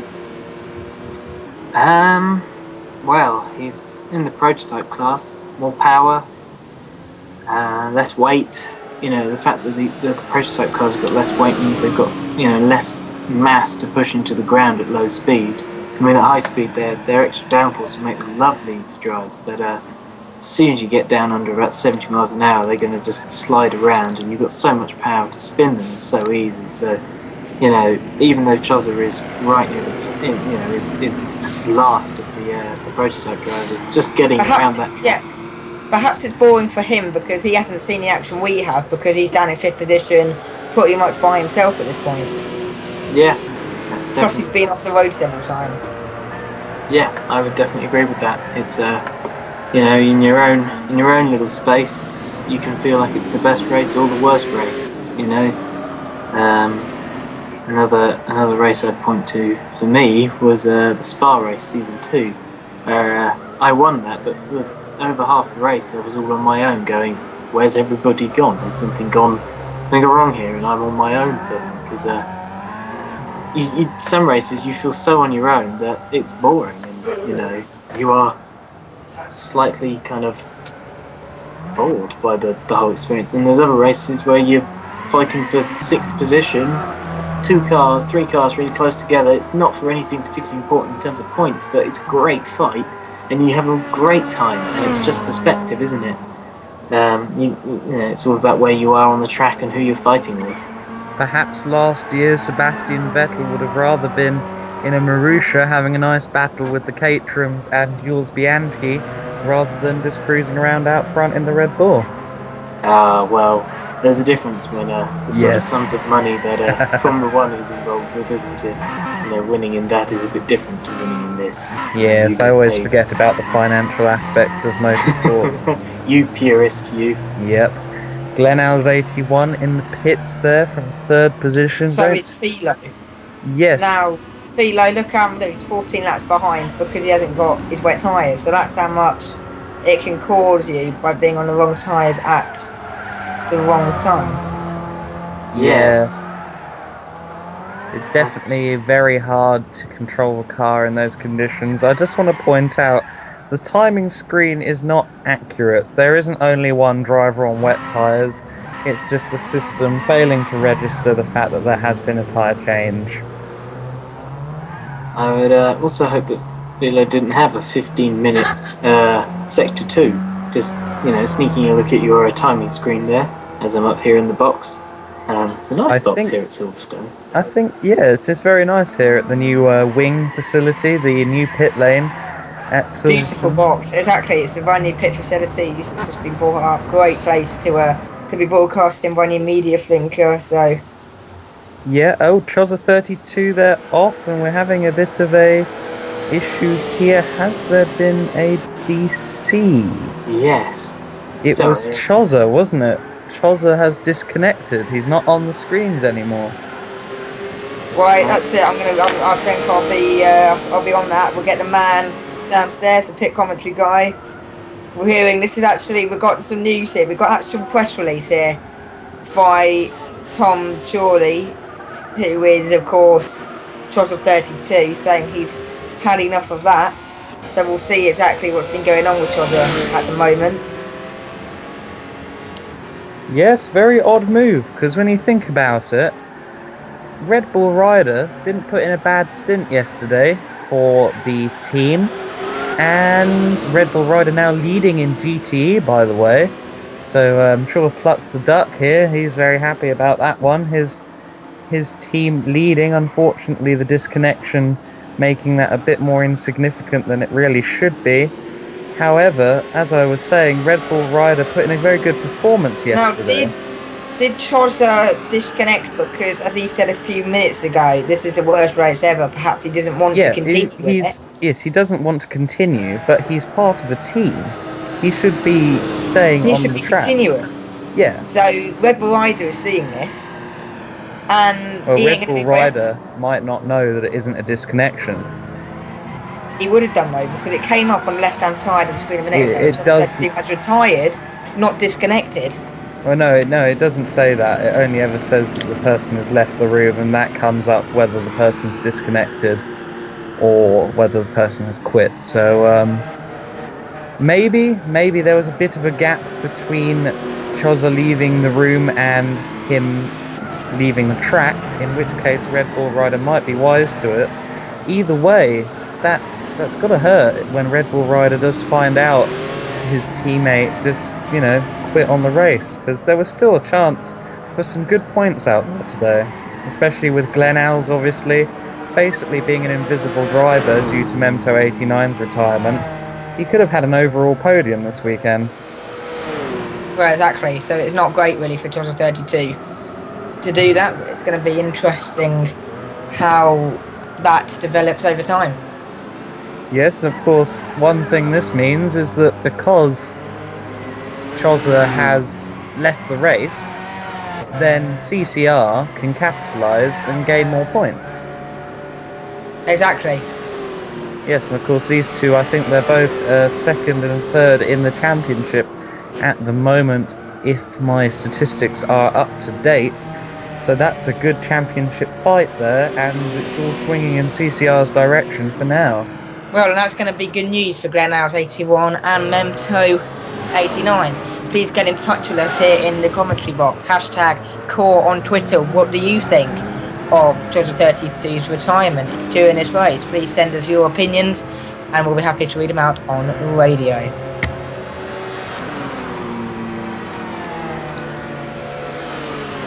Right, as we head down the pit straight, this is Jota 32.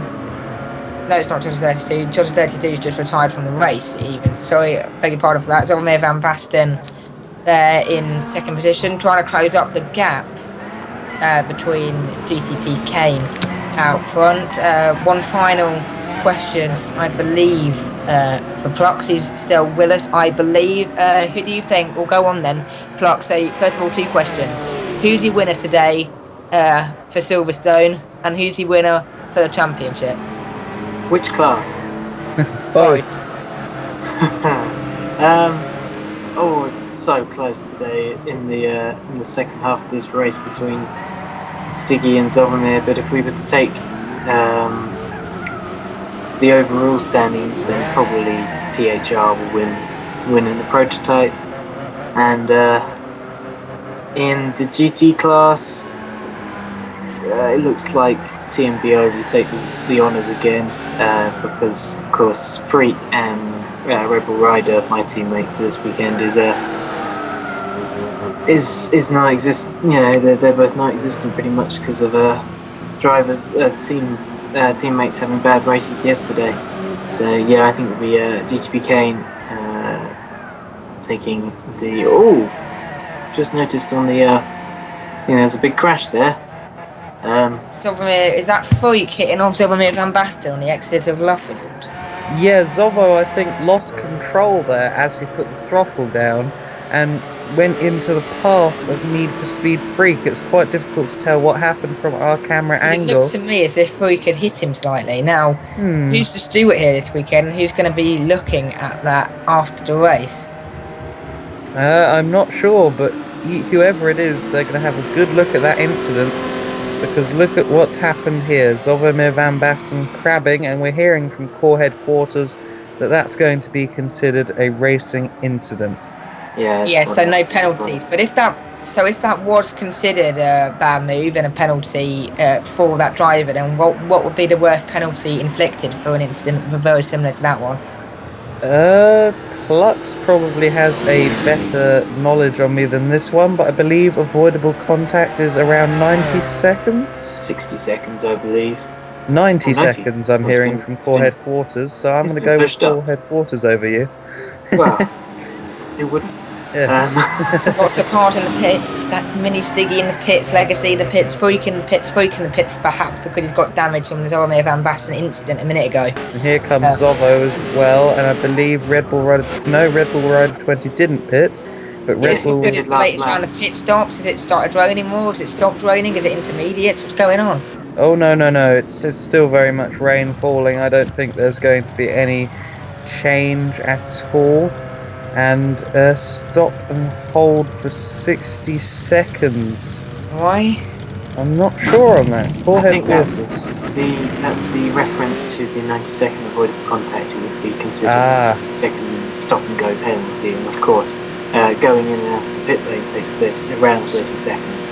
I think is what is being referred to there. Okay, that makes more sense. Thank you for that, Plux. glad you're in here today. Yes, I shall be joining in. What would be a good thing, perhaps a course to bring in? Maybe. No, I don't know. Never mind, scrap it. But I'll say it regardless. What about a participatory portion where it just automatically kind of safety car after a certain period of time and building the cars back together again, but with the laps that you tick up over time? I wouldn't, unless there was an accident that required it, I wouldn't think bringing a safety car out would be beneficial to the race. No, let's not turn into the United Sports Car Championship here, where we, close up the field with the last few minutes to go just to make things more interesting. Did you see Daytona 24? Yes, I did. We had seen worse incidents throughout the race. That Porsche goes off 5 minutes on the end. Suddenly, it's double wave yellow safety car comes out. What? Exactly. That's what I mean. I think we're fine as we are. We have quite, often there are 14, 15 cars on the track. We can't really accommodate a safety car in the lobby, so I think we're fine without a safety car for the time being here in Core. What, has a race been red flagged before for a crash? Not for a crash. A race has been red flagged before. At the 24-hour race in February, if someone disconnected, we brought things to a halt and allowed them to rejoin, obviously, because people were going all over the country, sometimes even most of the way across the continent to compete, and therefore we didn't really want them to lose out. Yeah. I was just pointing out that the Le Mans WEC race, we had a red flag in that as well. Yes. Of the, quite a crazy thing that we had there. It was a pretty odd situation at that Le Mans round. Took us a while to get our heads around what was going on, and we can see now, if you look at the top left, the rain is going, yes, the rain figures are descending. It's down to 98% now, and maybe the drivers are going to be quite happy with that one. If I were them, I would be. They've been out there for quite a while in the wet, and hopefully it gets dry soon, so the drivers don't have to suffer anymore, really. Well, that's going to be good for Philo above more. Yes, definitely. Hopefully Philo can reap the benefits of continuing on today. And Chosler 32, well, that was an error of judgment, wasn't it? Because now it's drying out. Yes, it's drying out, and he could have done something with his race, but because he quit, well, he's quit, and that's the end of his day, unfortunately. He won't be allowed to rejoin. Just going to Twitter, and we have a couple of tweets here. We have Matthias Carnero, I think I'm pronouncing that correctly, sorry if I'm not. Pick it up, Kane, I'm here rooting for you. That, of course, is Matthias 007, the teammate GTP Kane for this round. And to hear a bit more from Matthias, he was interviewed earlier on the Core Facebook page, so go check that out when you can. Yep, definitely well worth a look on the Core Facebook page. We've got some tech talk happening on there now, some video of the day, car of the day, and more. So make sure that you keep an eye out on the Core Facebook page. You keep the home of all the action for the 2014 campaign and all the information you need ahead of the Nürburgring 24 Hours Course feature event taking place in February next year. Yes, and we have some more tweets here. We have Memto89 yet again at Core Online Race, hashtag Core WEC. Not the best move from Chozza, as it's a team game.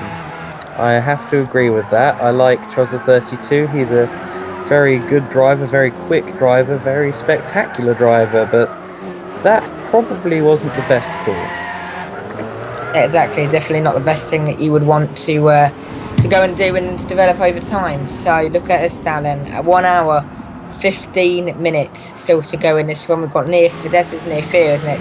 Is that GTP Kane in front?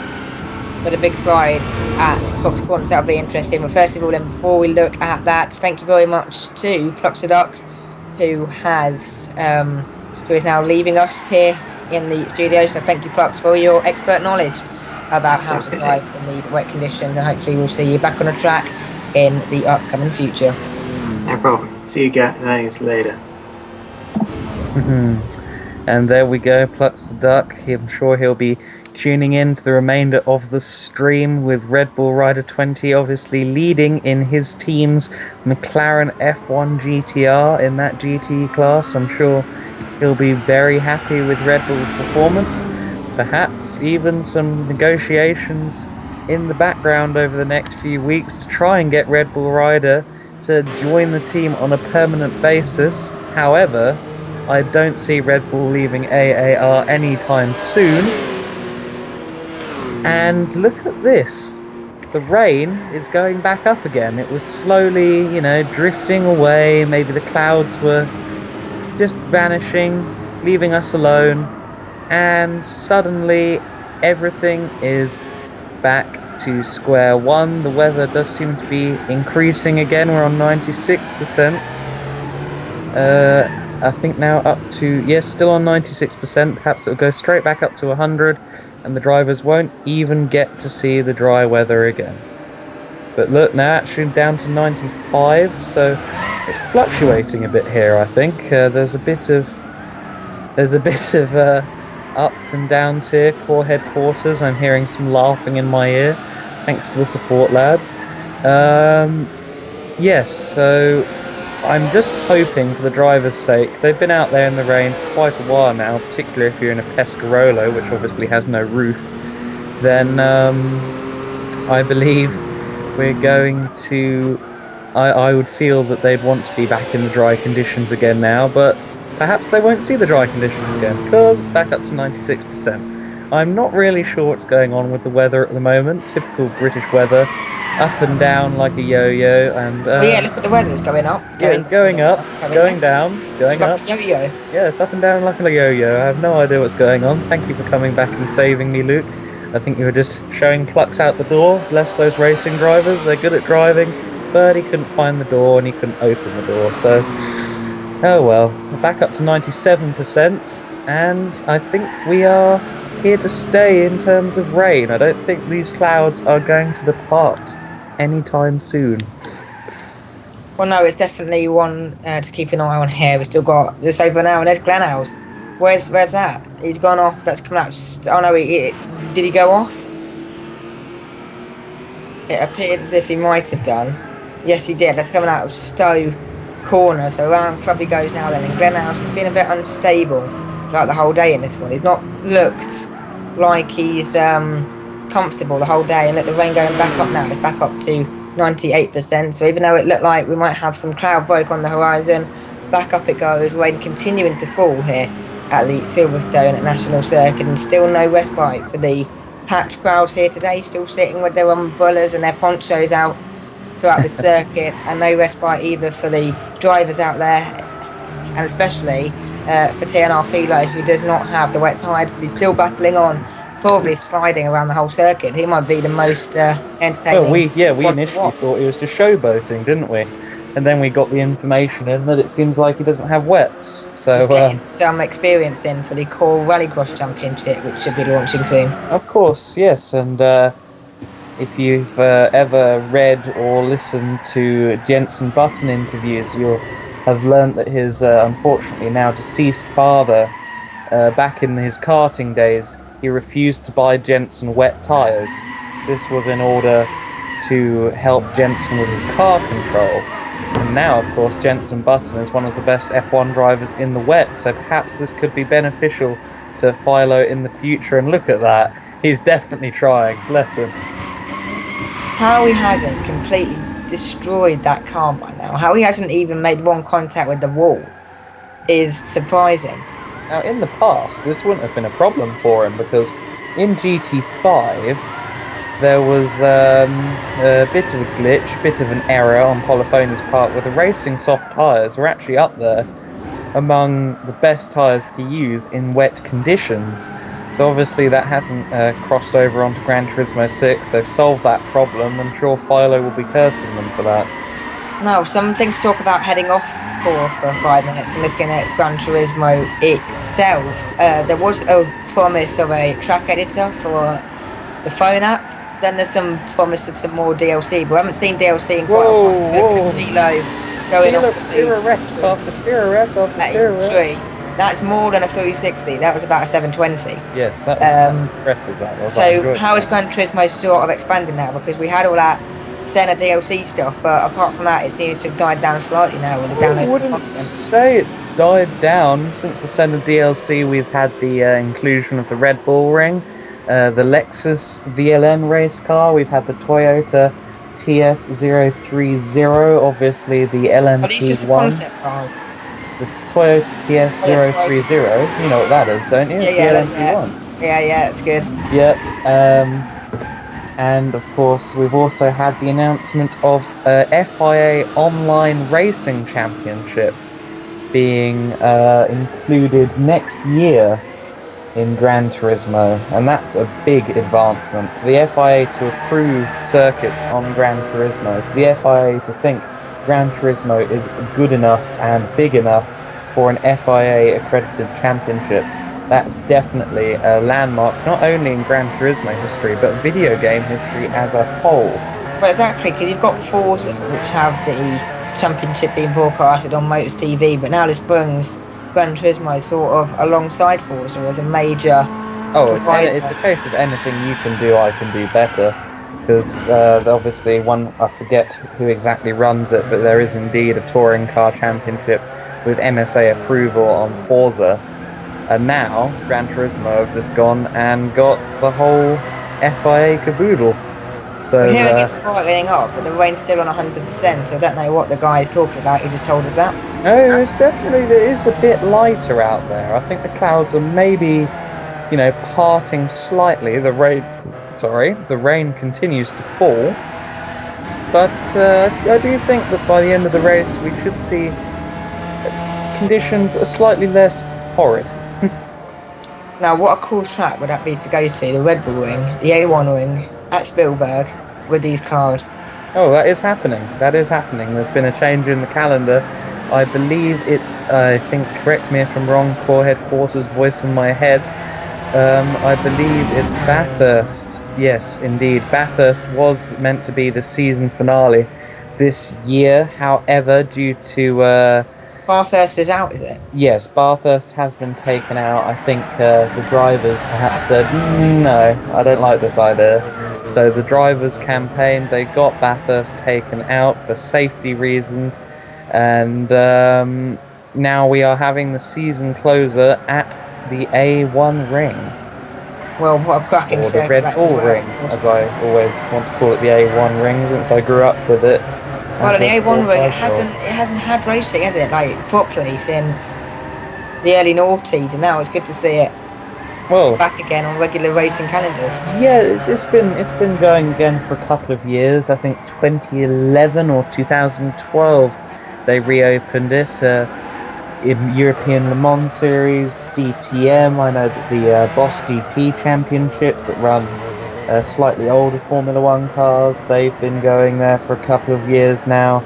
I definitely think the track's on a reprieve. It's good to see.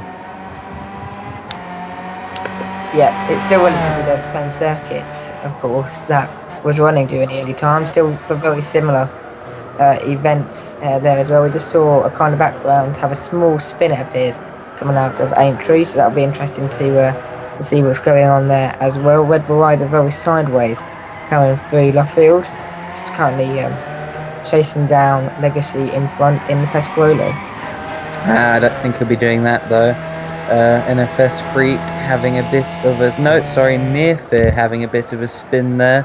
Obviously trying not to lose too much time to Red Bull Rider. I believe he was recently lapped by Red Bull Rider. That must have put a bit of pressure on him, and he looped the car around. Yeah, so definitely something to continue to keep an eye on here this evening. 1 hour still to go in this race. Still wet conditions, not really drying out so far in this one. As Romeo Van Basten continues to try and fight Ministry out front in this one, still a long way to go. Look at this, we're on board with NFS Freak, Need for Speed Freak, whatever you want to call him. And that little bit of spray you can see just further down the hangar straight is Red Bull Rider 20. So we have a battle for the lead in GTE. You're going to have Flux the Duck, obviously, who we were talking to earlier, crossing his fingers, hoping for Red Bull Rider to keep the victory. And we're going to have a lot of people in Woking hoping that they don't both take each other out, losing this McLaren 1-2.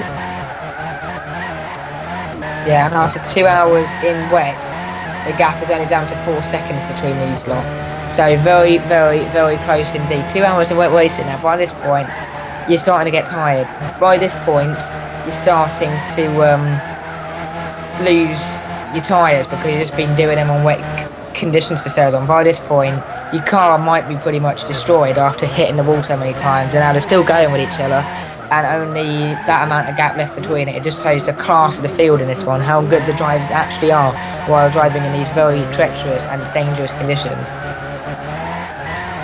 Yes, and of course, one thing about this wet conditions that we have here is that the wet tyres last a very long time. Obviously, there's no real chance of building up terribly much heat with these tyres. So what we actually have is the kind of the scenario of the fuel running out way before the tyres run out, which is a bit of a predicament for the drivers, to say the least. Yep, still got quite a while to go, however, in this one. You can catch us, all the action, on the live stream this evening. You can also catch us on YouTube as well, after, as well. So if you want to catch up with any of the action taking place this weekend. You've also got the action for the next round, Spa-Francorchamps in the Ardennes Forest, one of the pinnacle races of the season, definitely one in which the wet conditions will throw a spanner in the works there. It's always up and down conditions, and that's definitely something to keep an eye out in this one. You can also get in touch with us, #Core on Twitter, on the Facebook page. #CoreWEC. #CoreWEC is the hashtag for that one. You can also catch us on Facebook, on the Core page. We've got all kinds of stuff going on there now. We've got the Tech Talk, we've got the Car of the Day, the Video of the Day, and the whole team there making sure that the Core page runs as smoothly as possible. We've got the GT Planet account as well to keep an eye on. So, kind of leading this race, and hang on a minute, yeah, there we go, still leading the way in this one. GTP Mini Stiggy, the American driver, coming into the series and showing his form in that personalised Peugeot liveried car. So a great result for him in this one. I think in these conditions he's going to be very happy that they exchanged their Audi R18 for that Peugeot. Of course, the R18 had a massive, great turbo, and I don't think a big turbo really works terribly well in the wet. Well, exactly. It's one of these cars which, you know, good for straight line, good for the dry conditions, but in the wet it's definitely going to be a handful, and one which you don't really want to be throwing around the track as daunting as this Silverstone Grand Prix circuit. So that's definitely a car, good Peugeot skill under them, and in fact it's Peugeot first and second, because Olmir van Basten is also racing that Peugeot, but with the original colour livery on it. Gran 81, they're in third position, Legacy in fourth, Red Bull Rider in fifth. The two Pescara drivers having a good innings as well. Leading then in the GT category, Freak there in sixth, GTPK back up to seventh position. So he's so back up to second in the GT. Hey, don't forget Red Bull Rider 20's in a GT McLaren. He's not in a Pescarolo. Yeah, we're so used to him driving a Pescarolo, but he is there in the GT class. So he's actually now leading a GT class. He was actually racing yesterday, I believe. Yes, as well. So surely now he knows the Silverstone Grand Prix circuit like the back of his hand, potentially better than some of the other drivers. Perhaps he's even so bored of racing this circuit now that he's just doing it daydreaming. He's doing it in his sleep. He's so accustomed to it. I had an interview a couple of years ago actually at Brands Hatch. 360 Motor Club had their baby 360. I got to interview actually GT Academy champions like Wolfgang Reep and Marshall Zitsky, who were using the racer experience. But another man I caught up with was Tony Jardine. You may or may not know of Jardine. He used to be on the F1 coverage. How can you not know who Tony Jardine is? For ITV, and he is also a bit of a rally driver. But on that occasion he was racing a Marcos Mantis with Top Cats Racing, Very good team, Top Cats. They run the Marcoses on a regular basis, as well as a Mosler MT900R, and a Ginetta G50 as well. But anyway, yeah, he said to me that his favourite 3 tracks were Brands Hatch GP circuit, Silverstone Grand Prix circuit, and Spa. Now, he didn't mention anything about hugely wet conditions at any of these tracks, but the weather does seem to be drying out again this time. We've rapidly descended down from rapidly, 100 to 97. To 97. Yeah, so if this keeps dropping down and perhaps about to drop down again to 96%, TNR Philo doesn't have the wet tyres, of course, slipping around the circuit. Perhaps this could come to him slightly because he won't have to make a pit stop to dry tyres because he's already on them. Yeah, definitely. But unfortunately, I think he's lost a bit too much time to really get anywhere in today's race. He's not gonna pull up anymore now. That will be his position in today's race. How will that affect the overall standings? From the results yesterday, we're yet to confirm that. I think he's too far down to really do much else other than defeat those who had a disconnected driver yesterday. Yeah, and look at that weather. It's gone down to 90% now, so that weather's definitely improving over time. And if anything, TNR Philo is just going to feel grip coming to him now. He hasn't felt proper grip for over an hour and a half already, and now he's going to actually be able to perhaps feel something in that car coming to him. So that'll be interesting as well. GTP Kane and Nearfear in the pit lane in this one, so they might be making stops? Do you reckon now as they head on to the slick tyres, or will it be heading on to the intermediate tyres? It must be too early to switch to slicks. He wouldn't come in and put slicks on when it's still that high up with the weather. It's on to 82% now, but then you wouldn't come in and put the intermediates on either, because then you'll be coming around again to put the slicks on. From my experience, my limited experience, as I always have to say, the wet tyres behave better in drying conditions than slick tyres do in damp conditions. So I reckon perhaps do one more lap, wait for it to get to 40 or 30%, and then hop on the dries. Perhaps more than one lap. It might be 2 or perhaps 3 laps. So can you make the tyres last that much longer, or will the tyres perhaps fall off the cliff before you get round to do those 2 laps? I reckon they've got a couple of laps in them yet. I reckon by lap 60, lap 59, people will be filing slowly into the pit lane, as we seem to be losing the rain at a rate of about 25% per lap.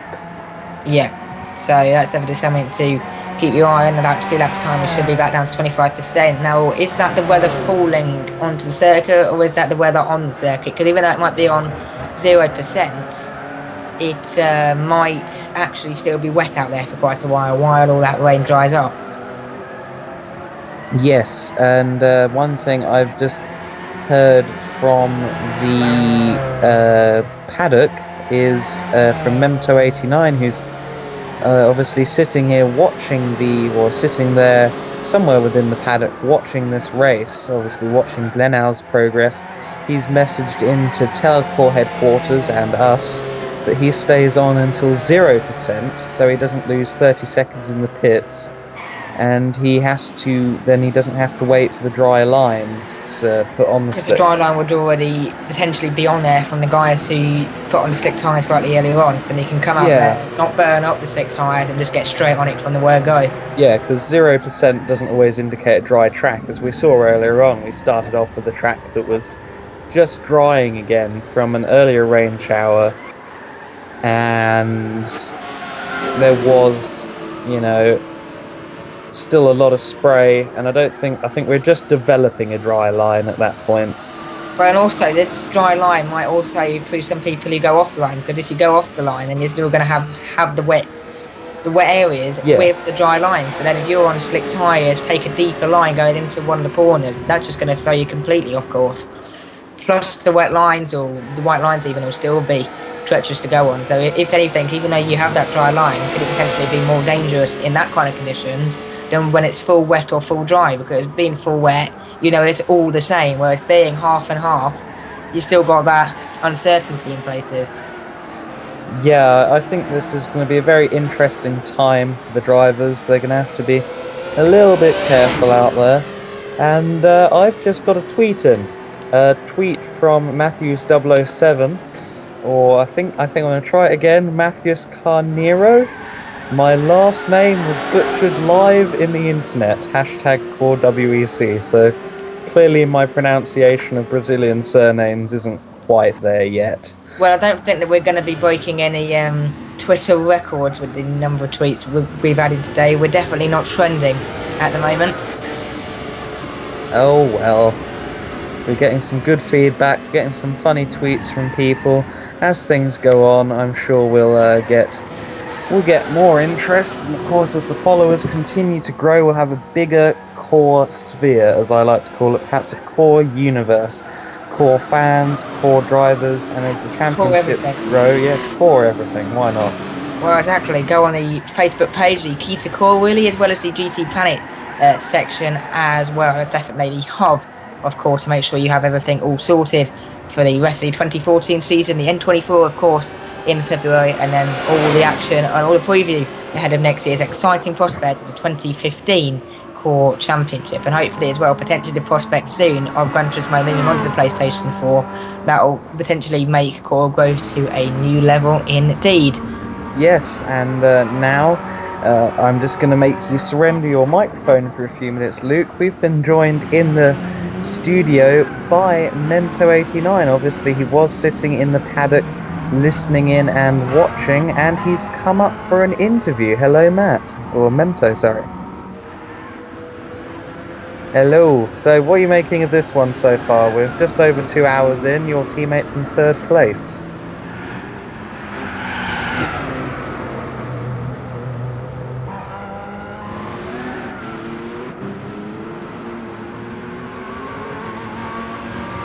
Yes.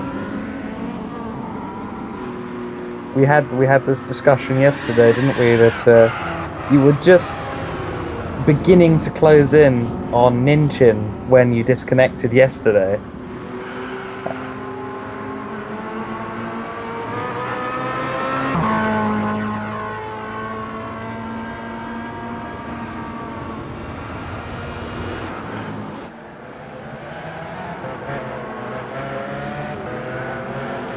Yeah.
Yeah, that's not good. That's not a good move there from Legacy.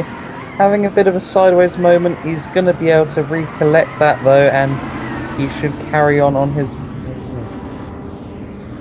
Yes, I believe that's what's happened, and of course he's come onto slicks offline. Yeah.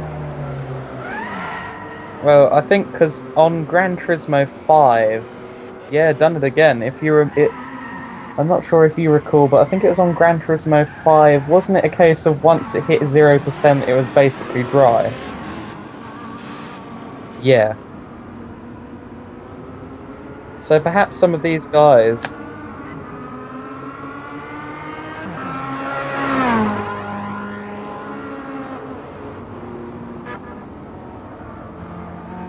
Yes.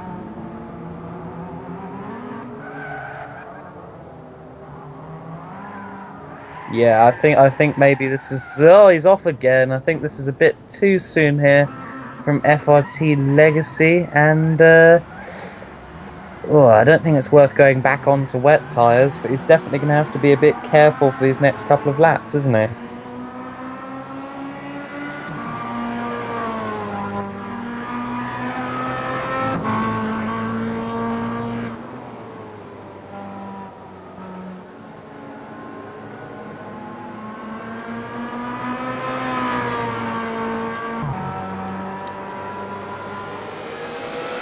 Yeah.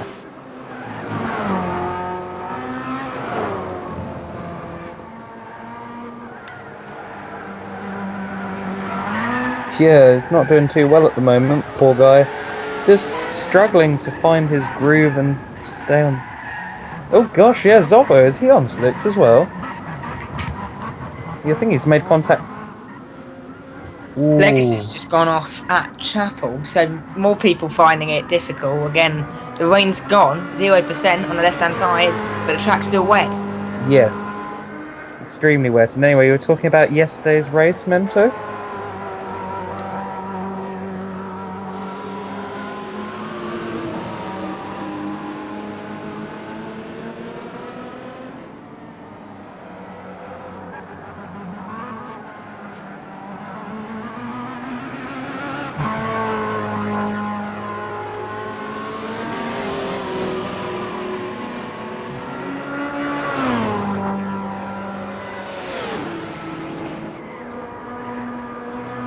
Hmm.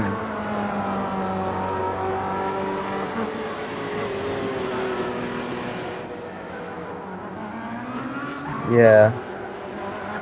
That's the unfortunate thing, of course. You weren't alone. I believe, wasn't it 4 GTE cars disconnecting over the course of the race? You had Plux, Duke, Adam, Widfoe, and Merlin Richards all disconnected, didn't they? It's obviously a massive internet connection across the server. Hmm.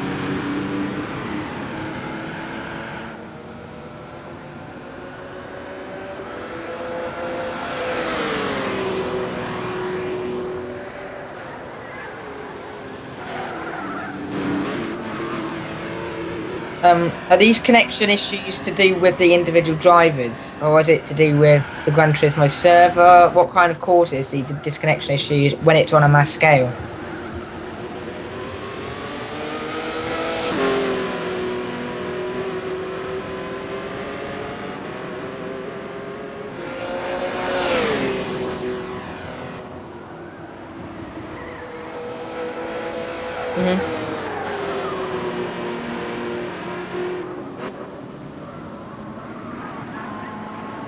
Why do you think it causes the disconnection?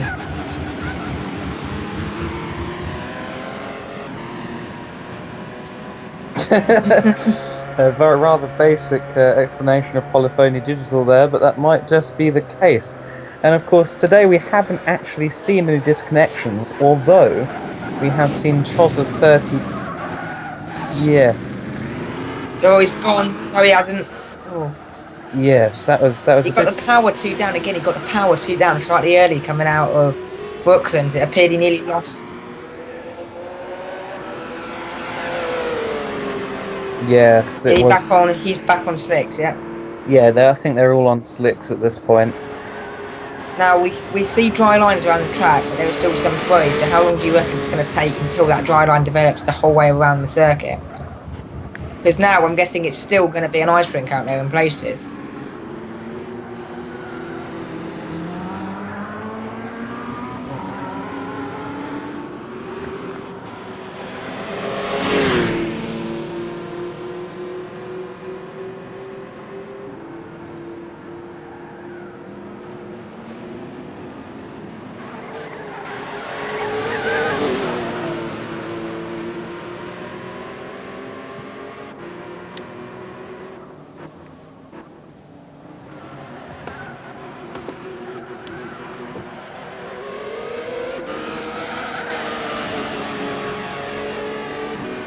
Well, it's pulled out a massive gap as well. So on there, Van Basten, is that him just coming down? Is that down a national pitch? No, down a Hanger straight. So he's pulled out. Mini Stiggy is pulled out. And it's been what, 3/4 of the circuit sort of gap. Yeah. So, He has pulled out quite the gap, and now we were.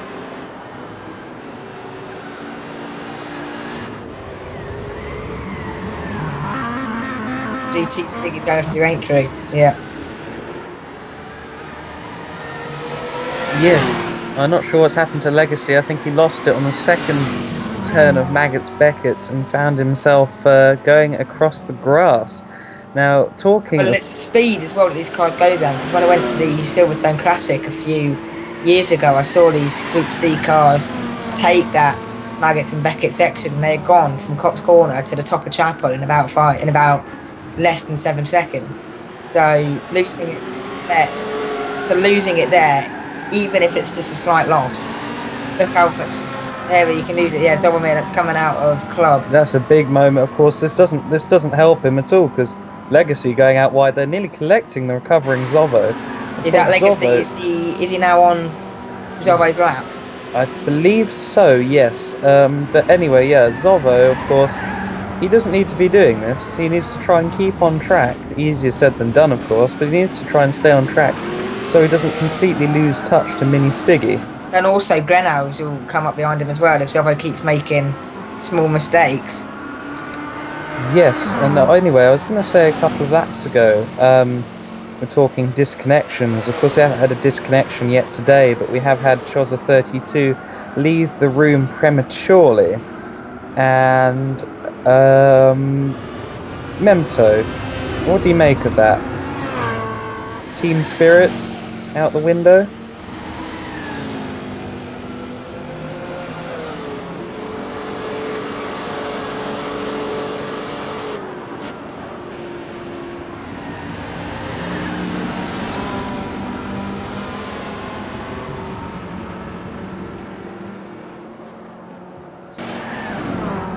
A podium, I'd have thought.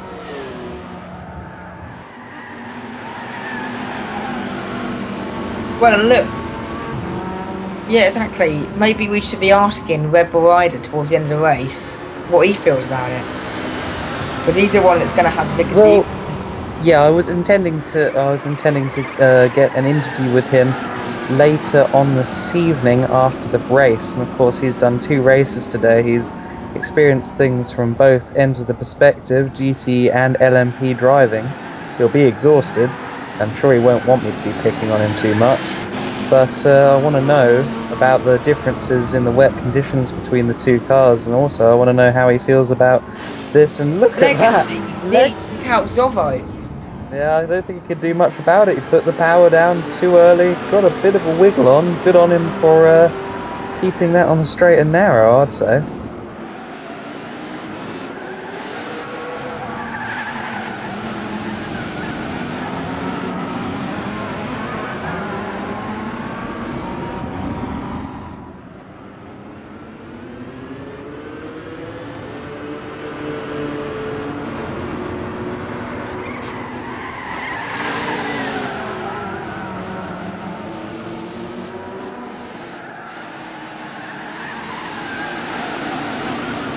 Well, Silvermere Van Basten, he really can't afford to have another incident, really.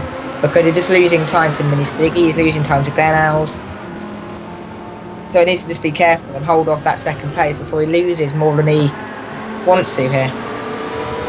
Yeah, this is a bit of an issue for Zovo, as you've been saying.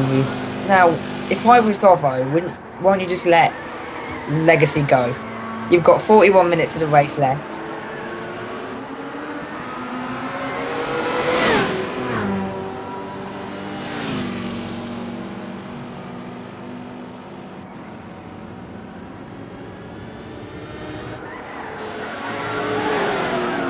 Yeah, but if you let Legacy go, then he might have the pace in him to catch back up again, and then you've got an issue. But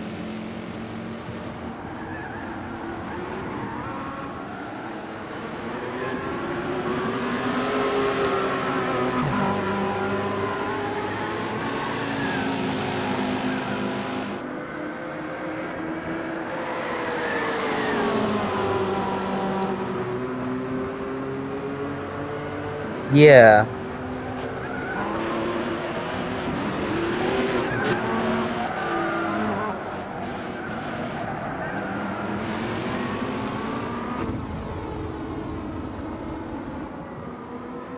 well, another thing.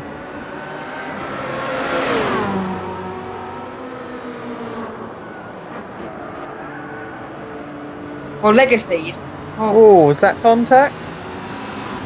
I think it was. Legacy has been sideways the last 3 or 4 laps in places. All it takes is Legacy to slide a bit too far, and that could be the end of his race if he gets substantial contact. Legacy's.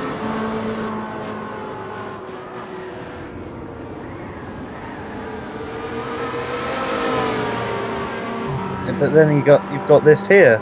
He lets him through on the national pit straight, but then he makes a mistake, and Silver has no real choice other than to go back past.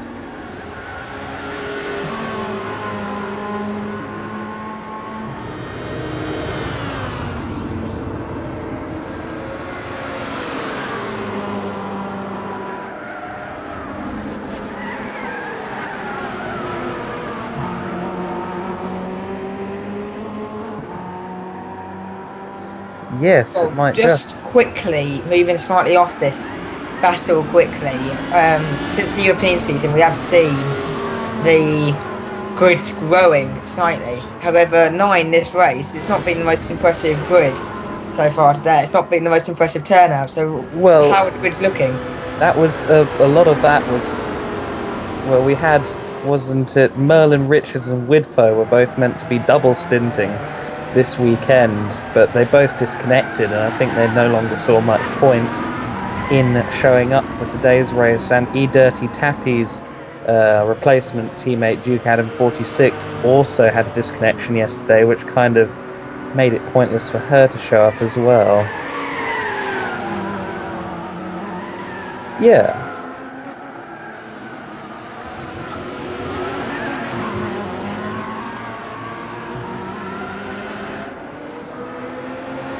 Yeah.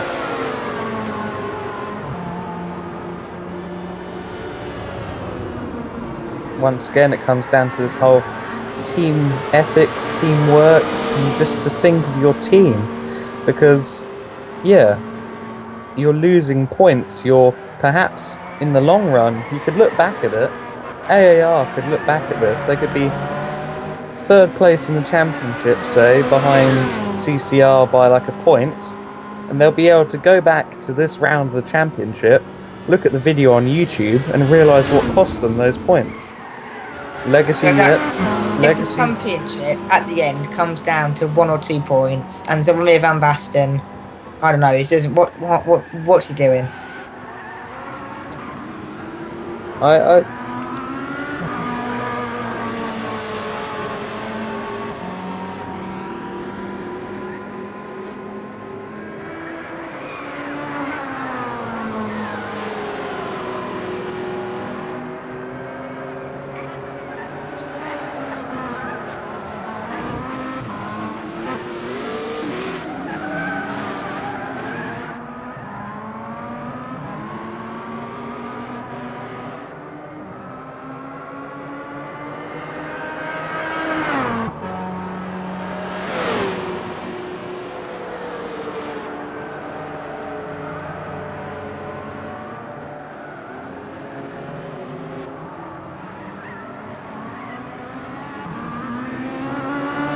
Do you have like a game plan going into a round? So do you explain to Glenn Hours, because of course he races on the Sunday, what the game plan is? If you're behind the car that's a lap behind, let him through.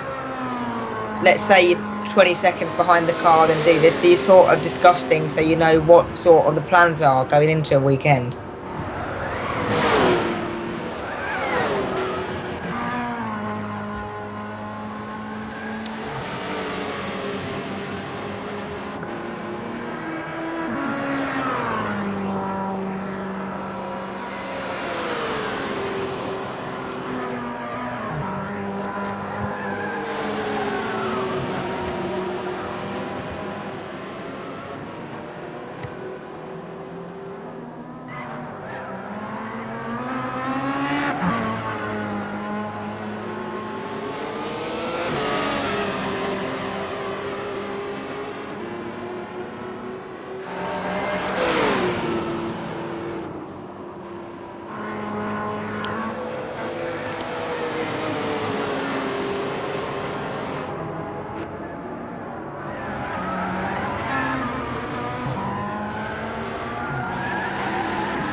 Yeah.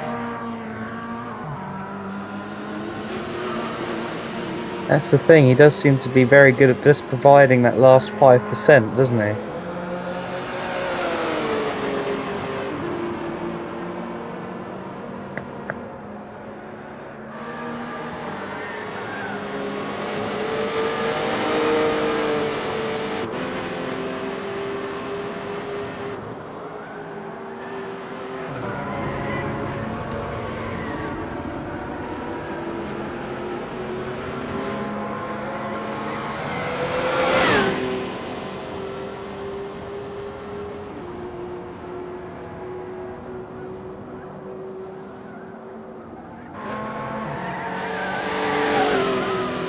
Have you tried? Have you tried alternating it, for example?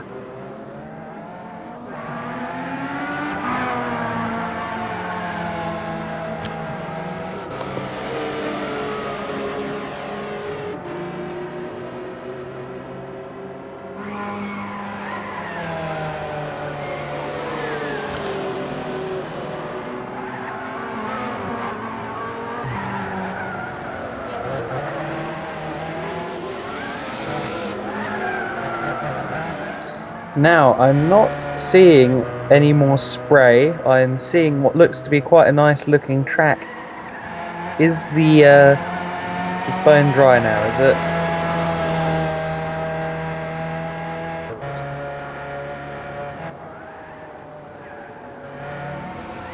Okay. So who do you think, or do you think anyone at all is going to capitalise from that and perhaps change the direction of their race because of it? One guy, gotta be Philo. What? No, he's too far down, I think, at this point. Yeah, but he's definitely going to be doing something better than he has been, isn't he? Personal best here, innit? Yeah.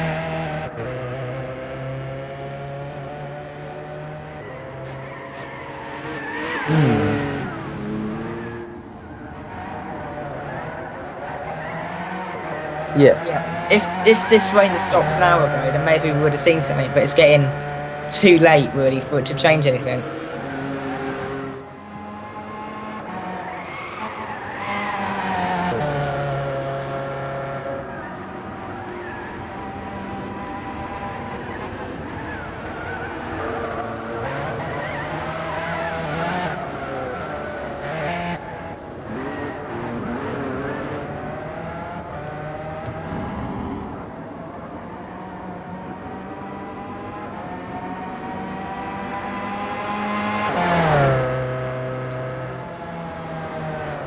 Yes.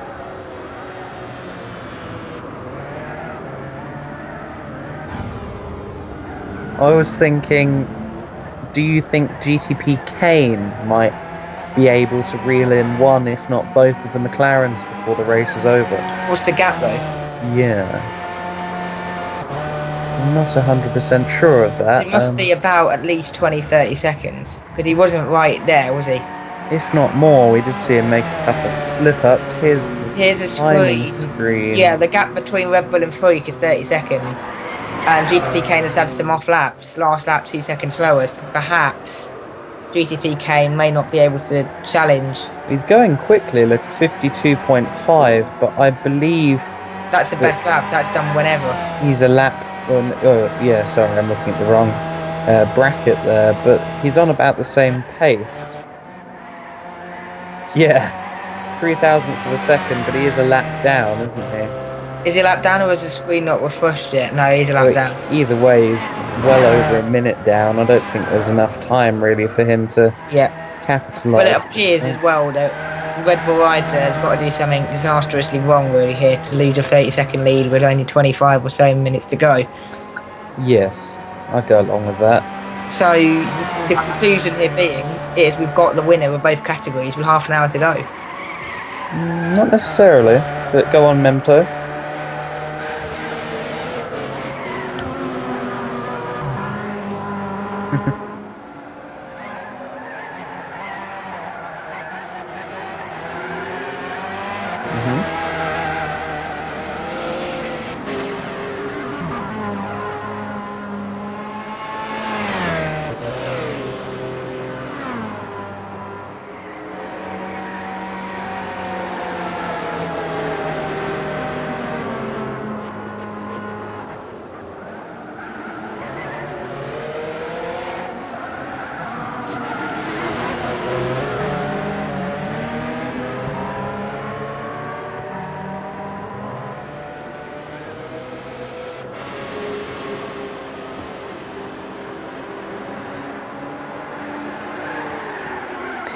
Yes, I'd go along with that actually. They were in the Corvette before, RX-7 they were in before, and it does seem that the McLaren is helping them. It does seem to suit them a little more than the rotary-engined Japanese sports car.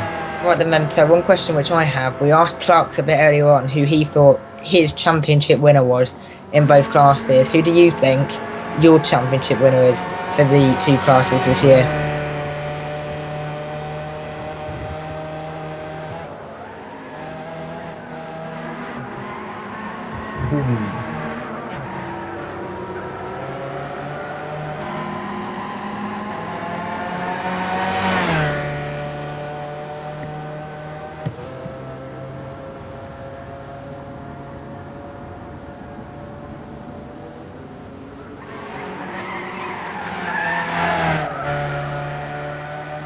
Well, yeah, exactly. Look at Mercedes in Formula One. They have to crumble eventually, just like they did in Canada. So eventually. And of course, we have the likes of Buster Hyman Engineering bringing their Bentley to the fore. We have CCR always present, AAR as well. Of course, even though they've dropped points this afternoon, I don't think it's going to be a one-horse race, as Memto says. Now, what about GTE? It's been close all year, hasn't it?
Yeah, you wouldn't expect, really, with your GTPK normally down in third. He's normally up there in the top two, at least.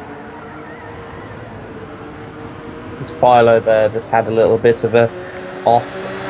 Well, for Philo, this is pretty much heaven. He can drive a car properly again for the first time in 2 hours. He has definitely advertised the thought of 100% weather and dry tyres to me, though it did look like he was having quite a lot of fun out there. Or imagine not taking wet tyres to the Nebo in Nordschleife for the N24. I don't think anyone's going to make that mistake.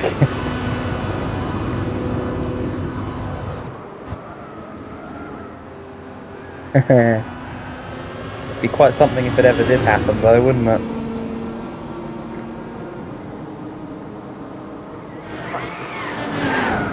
Alright, last thing, Memto, what one circuit are you looking forward to competing at this season?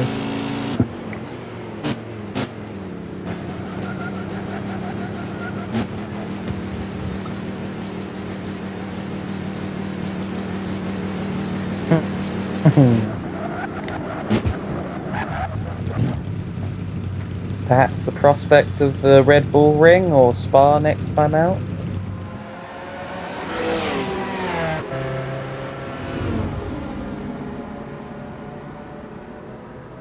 Yes. Oh, Suzuka's just 2 times.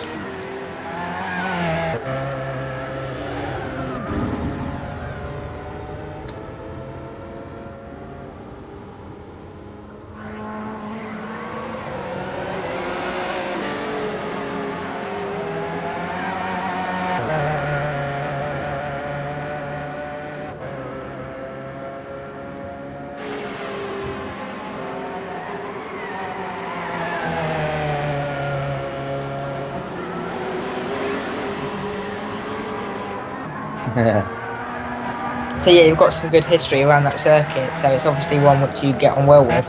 Okay, yes. So we'll let Memto head down Right. and enjoy these last 20 odd minutes of the race. Let him go cheer on Glenals 81. Thank you for coming to the the paddock and the pit box and our commentary booth. Thank you very much for your time, Mentor. Right, back then with the final 24 minutes of action from the clouds have gone, the sun's coming out. Final 24 minutes to go here around the Silverstone Grand Prix circuit, the 3.5 mile circuit, providing some great entertainment today. It's one of the only circuits actually, Adam. This is another interesting fact here. It actually crosses 2 county borders. Yes, isn't it Buckinghamshire and Northamptonshire? I believe so, isn't it? The national start line is in Northamptonshire, and then up towards Stowe is Buckinghamshire. I always thought it was the other way around, but It might be. We'll have to double check that. It's one of them. do you want me to find out quickly? Please do. 23. Okay, give me 3 minutes and a Google, and I'll be back. 3 minutes in a Google here in the com box. Loving it. Right, last 23 minutes of action to go. There is Red Bull Rider. He usually is used to driving a prototype car. I believe we're going to try and catch up with him after the race to find out the differences around the circuit between a prototype and a GT car, and especially during the wet conditions. Of course, that always throws a spanner in the works, and perhaps it's easier to drive the car while it's with a GT car. So that's definitely something to keep your eye on. 22 minutes still to go here, though. However, the race did not actually start, however, until 3 minutes into the 3 hours, but we won't be bothering with that. We literally just end the race when it hits the 0 minute mark. I'm not sure whether the race will end wherever you are on circuit, like the old Le Mans days, or whether you will have to, when the time ticks 0, then go and finish the lap that you have started. So I believe it will be the latter of the two, as going by modern standards in motorsport now. We're just being confirmed that it's finished a lap. Back in the old Le Mans days, you used to be able to, the minute that it ticked 0, then you won the race wherever you are on the circuit. Yeah, Sometimes winning a race halfway up towards Arnage instead of actually crossing the start finish line. But we are going the distance in this one. You will have to come back round and cross again the finish line when that timer ticks down 0 minutes.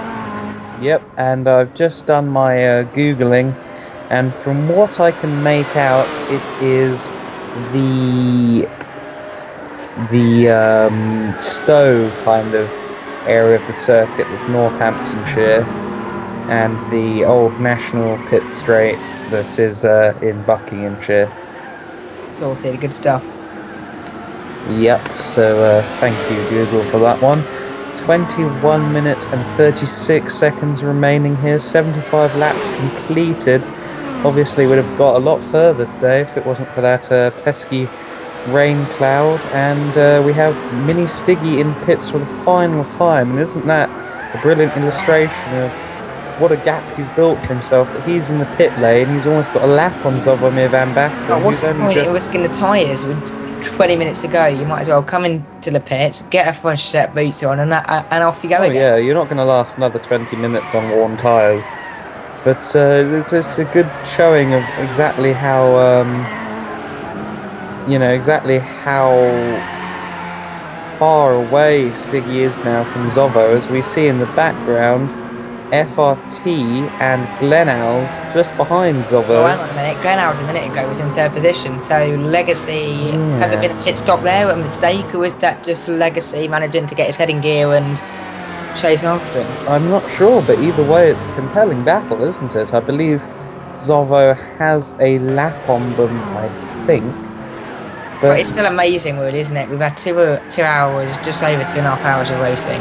These guys are surely getting tired by now. They've driven in wet conditions, they've driven in dangerous conditions. Look at this big accident here.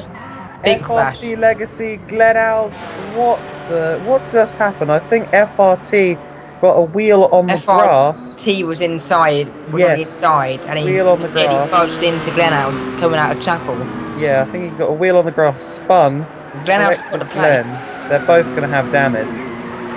Do you come into the pits or do you nurse it? Oh no! You've got to go and pit for the damage. And Glenals nearly lost it again coming into pit lane. Yes, and apparently FRT lost it trying to get around Zvomir Van Basten, who's also in the pit lane. I don't think he was collected in the accident, but he's pitted anyway. So it's all not the worked LMP out. It's not cars- worked out too badly for these two actually, because they've crashed right at a time. They can get back into the pits rather quickly. If that happened down at Brooklands or somewhere, they would have had to go quite a long way to get Yes. there. Still, so Mini Stiggy will come out back in lead of this one. Zvomir Van Basten second, Glenhouse in third. Of course, this could have a big effect on the overall stuff, couldn't it? If Zovo goes a lap down on Mini Stiggy, that's going to have a large effect on the overall standings between FAR and ICR. Obviously, Ninchin came out on top yesterday ahead of Texas time, and this could have a big effect, could be pivotal here. Am I seeing the windscreen wipers going off on that Peugeot? It could be able to turn them off from the first rain cloud. It can't be raining again, surely. I don't think so. I don't think the weather's quite being that random You could today. save some fuel there by turning that off. Yeah, sure, maybe. 18 minutes and Zvomir Van Basten is only up the road. Here we go. Could this be a final spark, a final firework to be ignited this afternoon? Yeah, definitely. And I think that the Glenhouse FRT battle still has legs on it. I don't think that the fact that they both damaged each other having that moment, I don't think that they're going to stop the fighting either. They're still going to be relatively close to each other. This could get very interesting. 17 minutes still to go here and around the Silverstone Grand Prix circuit. You've still got some time left. Get in touch with us here in the studio. Hashtag CoreWEC on Twitter. Go on our Facebook page on Core, or you can go on the website and get all the latest information on the Core series. www.coreonlineracinkwix.com/Core. You can also go on live streamer plus the YouTube and more for all the coverage of the 2014 Core season. Next round, of course, a month's time at the Spa-Francorchamps circuit. Luke Chillingworth and Adam Weller here bringing you live coverage this afternoon from the Silverstone Grand Prix Bit circuit. of a moment there for GTP Mini Stiggy, just perhaps got on the power a fraction too early. Had a little bit of a slidey moment on the exit of the corner, but yep, he's carried on okay. And Yeah, did you see that? As he came out of the loop again, it's one of the hardest corners on this track, I do believe. It's one of these corners which I always fail to get right, because it's basically a hairpin, which you think that you can accelerate before you actually can, and you often run wide on it. So yes, I think the same thing applies to Luffield as well, because I always get Luffield right. It's always, I don't know, it's always a loop. I always find, I think I've heard it several times from drivers in real life in the paddock. I heard it a lot at the Britcar 24 a couple of years ago. Drivers were finding it very hard to gauge when they were meant to hit the throttle, and Mini Stiggy here looks like he's on course to catch and pass Zvomir Van Basten. They could be on course for an overall win here. Obviously, Well, penalties pending and such. Quickly going back to the very quickly going back to the discussion on Luffield. In real life, we've seen before in touring cars in the Formula 1, people take a deeper line in there to try and get a good run out the exit. Now, we haven't really seen that being used today as such. People just seem to be taking the bog standard usual racing line. I think one person I saw doing it yesterday when I was just kind of walking around the track was Duke Adam 46 was taking that deep line. But anyway, let's get back to the racing here. Look at this. Stiggy is definitely reeling in Zovo, and this could be the moment that defines the whole race overall.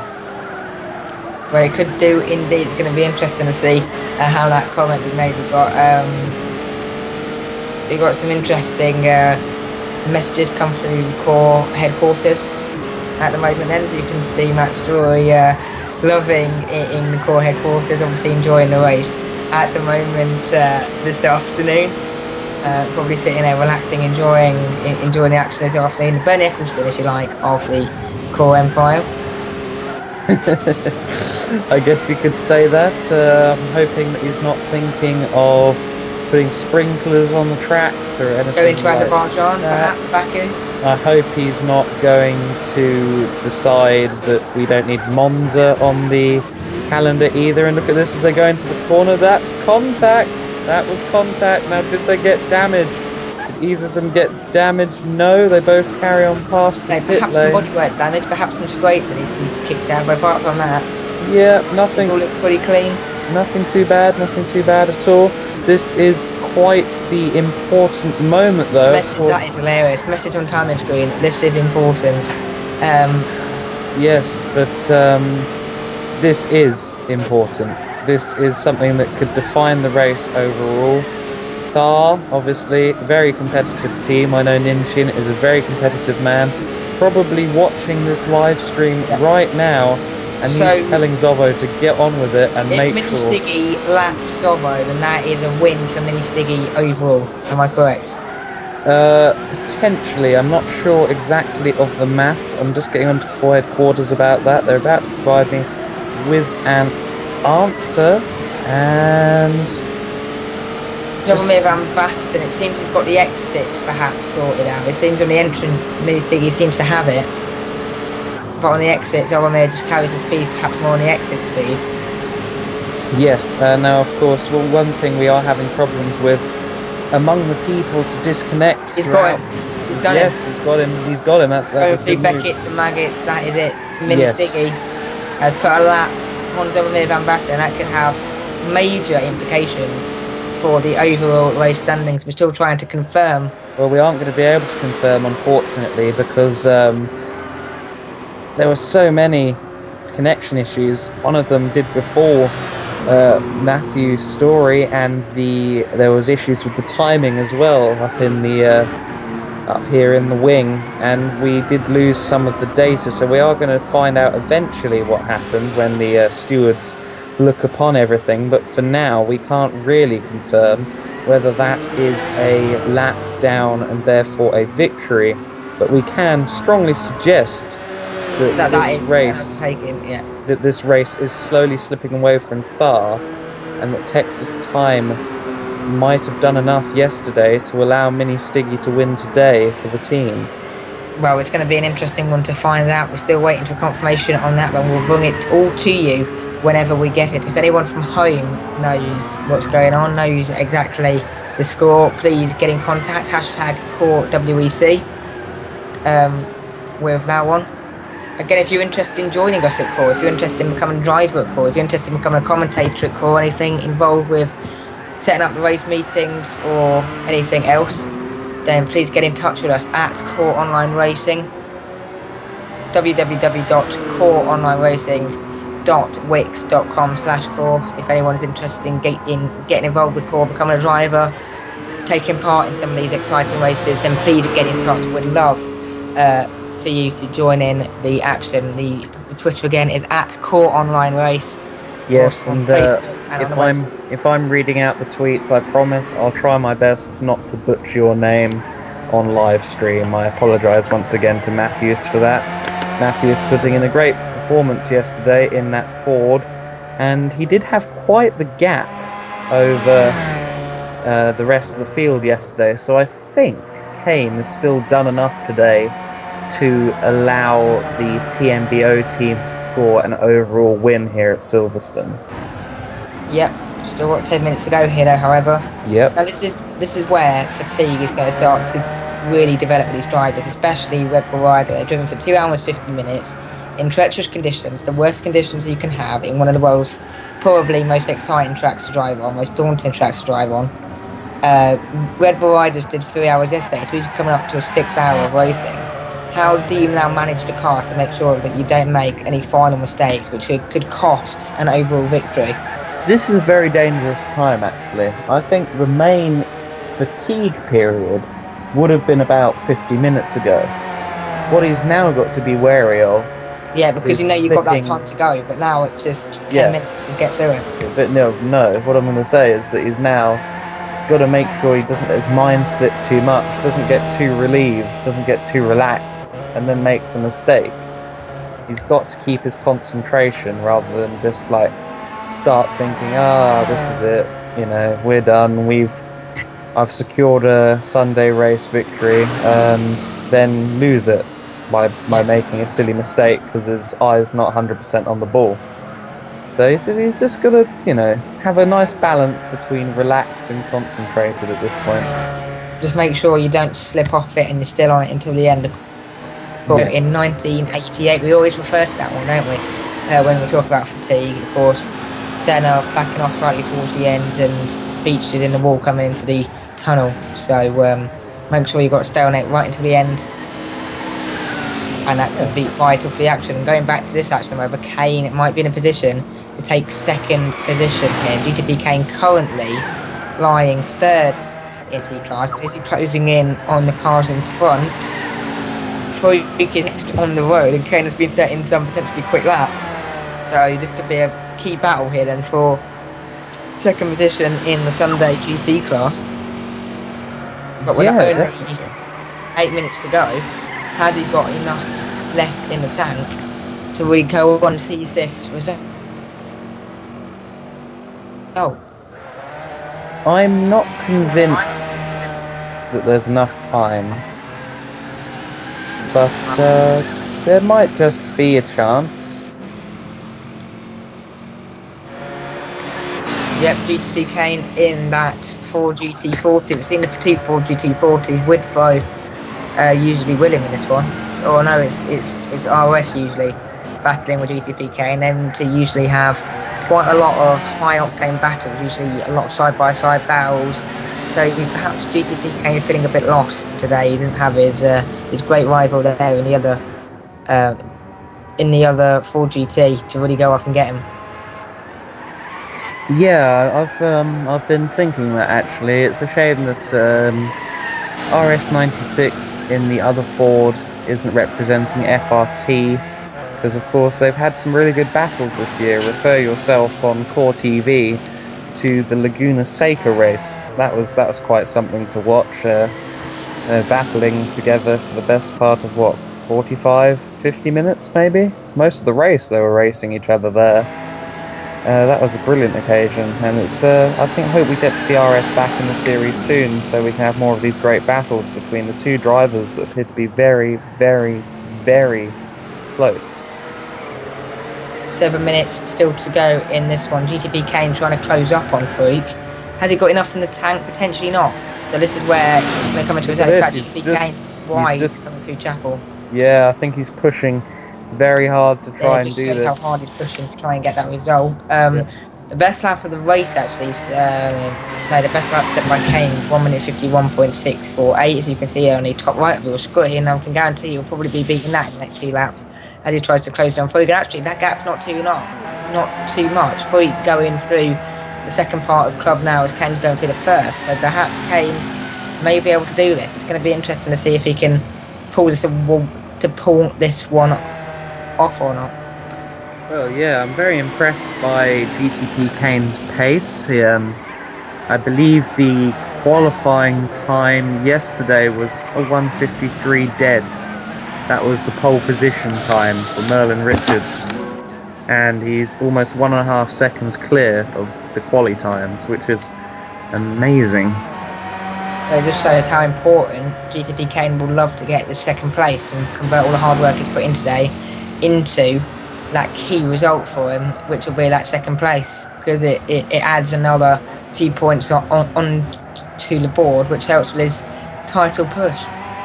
Indeed, definitely the case. He's currently lapping around in high 53s, which is a decent time when you've been on tyres for 10 laps as he has. Exactly. Well, 10 laps now, exactly with GTP Kane. Now, do you push hard and potentially fall off the cliff and lose more time, or do you just say, just go for it now with 5 laps to go? There's no point in holding anything back, is there? You might as well just push as hard as the car will let you. Yep, 5 minutes, push it, go for it. And look at talking of pushing it and going for it. FRT Legacy 97 appears to be closing it up on Glenn. Again, has he got enough time to find a way past?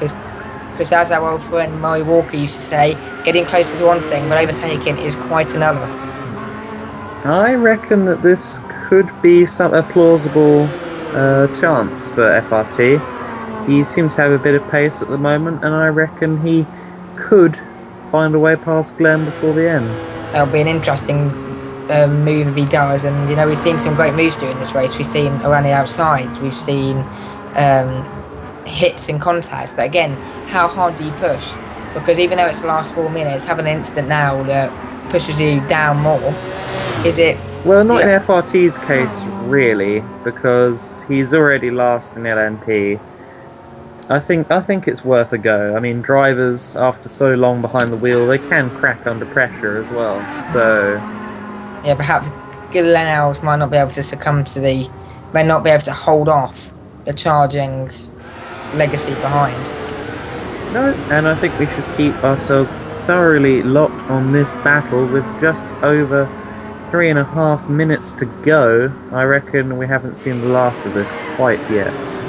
Well, we haven't seen the leaders for quite a while, so I'm guessing Mini Stiggy has pulled out a bit away now from Dobromir Van Basten, so it appears that after lapping him earlier, they can keep pulling out that gap and keep extending it, which will of course help towards the overall standings, which we are yet to find out exactly what's happening about that. We won't be able to find out for a while on that one, but during the week, keep in touch on the core Facebook page. Yep, that will be made clear and published as soon as we have the results. We're also hearing that Kane is on 2 laps older tyres than Freak. So if Kane manages to close up and pass Freak, it just shows how hard Kane is pushing in that car and how much he really believes in this car to go and get the job done for him. Yes, definitely. It's an interesting little dynamic we have here. Right, 2.5 minutes ago, as you can see then on the left hand of your screen now, it's on yellow, meaning we're into the final 3 or so minutes here.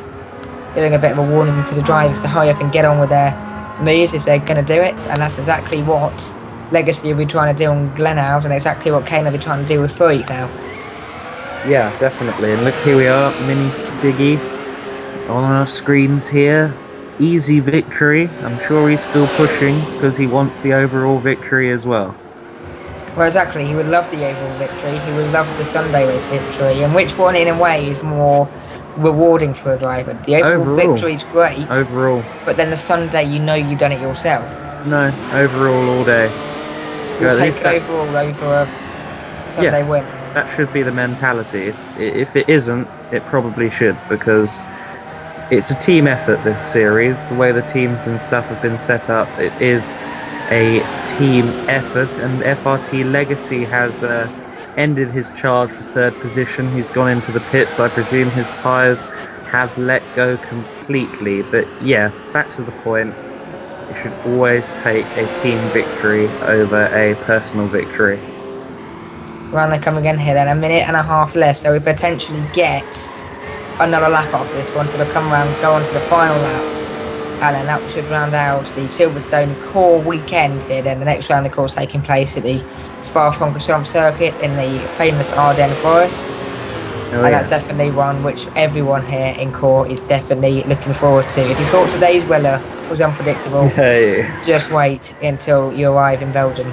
Yes, on the Core TV page, I believe there are highlights from season 1 of the Spa race, which was Toxic Duck had a great race with you in that one. It was a chaotic race though. Absolutely. Just like we've had today, really. For the first hour, we didn't really know what was happening here. Everyone was going off the circuit. Yep. Everyone was losing control. So finally, everyone sorts themselves out. Yeah, I think the race was very aptly titled Rain Dance eventually when the highlights came. And I'd agree with that philosophy. It was definitely a rain dance, and this is it then, folks. Last lap of the race. Last lap, just keep it on the tarmac now, and this is the thing for Glenelg now. He doesn't want to be pushing that car too hard to try and defend from FRT. If he pushes that, no, he's coming to pits. Yeah. So it's going to be now for free to make sure he defends from Kane as well on that one. Now, is that Dobromir Van Basten's one? Yes, it is, but I was fairly sure that there was a lap between them. Well, it seems that Zovo's going quite slowly down the Wellington Straight. Yeah, there was a lap now. Being Zovo just let just let him go, because if you get that close, there's an instant. Just let him go. I don't He's think not gonna so pull it though, out. because Stiggy is pushing very hard to dethrone Far from the overall victory.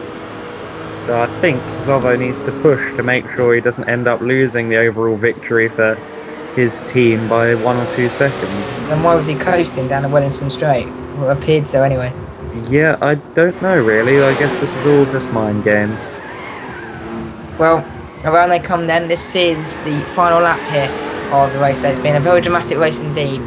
It's rained, it's shone, bit of rain again, bit of sun, bit of everything. But Silverstone always sparks up something. It's throws a spanner in the works, and that's exactly the truth here today. Then. So as the second and third place cars come through Stowe, we're expecting now Mini Stiggy comes out of Club Corner. They're going to cross the line to win the Sunday race here in the Core World Endurance Championship event here at Silverstone. We're waiting now for the second place guy to come across the line. Second position, Zelvamir Van Basten. Third place, Glenhouse 81 for Concrete Climax Racing. Then FRT will come across the line in fourth place. He's just coming through Stowe Corner now. Fifth position, Red Bull Rider. He's just coming onto the Hanger Straight now, we believe. So no, he's just coming out of the National Pit Straight. Yeah, heading into Cox. Yeah. Yep. As I always want to call that the first corner. Obviously, it's no longer the first corner. Very impressed with Red Bull Rider 20 today in the unfamiliar McLaren. Klutz said he was quite surprised by his new teammate or his temporary teammate's pace in the car, and we've definitely seen that today. He's done a good job behind the wheel of that McLaren. He has indeed, and it'll be interesting to see if will Red Bull perhaps stay in the GT car? Will he perhaps devote more time to the GT car? I don't think so. I think he's fully aware of the fact that he and Chozza 32 have a good package, a good setup, and a good dynamic together in AAR with the Pescarolo. However, I believe Red Bull Rider will now be hot property as a GTE reserve, and perhaps Season 4 he might consider becoming a GTE driver full-time as he's crossed the line to Red Bull Rider win the wins the GT class this afternoon. Right then, thank you, Adam, for joining us this afternoon at Silverstone. It's been great to have you alongside us. It's been good fun. Good to have a call back after an extended absence. Yep. Right then, thank you very much to you at home as well for joining us on the live stream. You can catch all the action again on the YouTube video afterwards. It's been great to have you. Is there anything that you would like to say, Adam, before we round off today's action? Nope. Just going to get the provisional results up now. Thank you everyone for joining us, and see you soon next time on Core WEC on live stream. Thank you very much.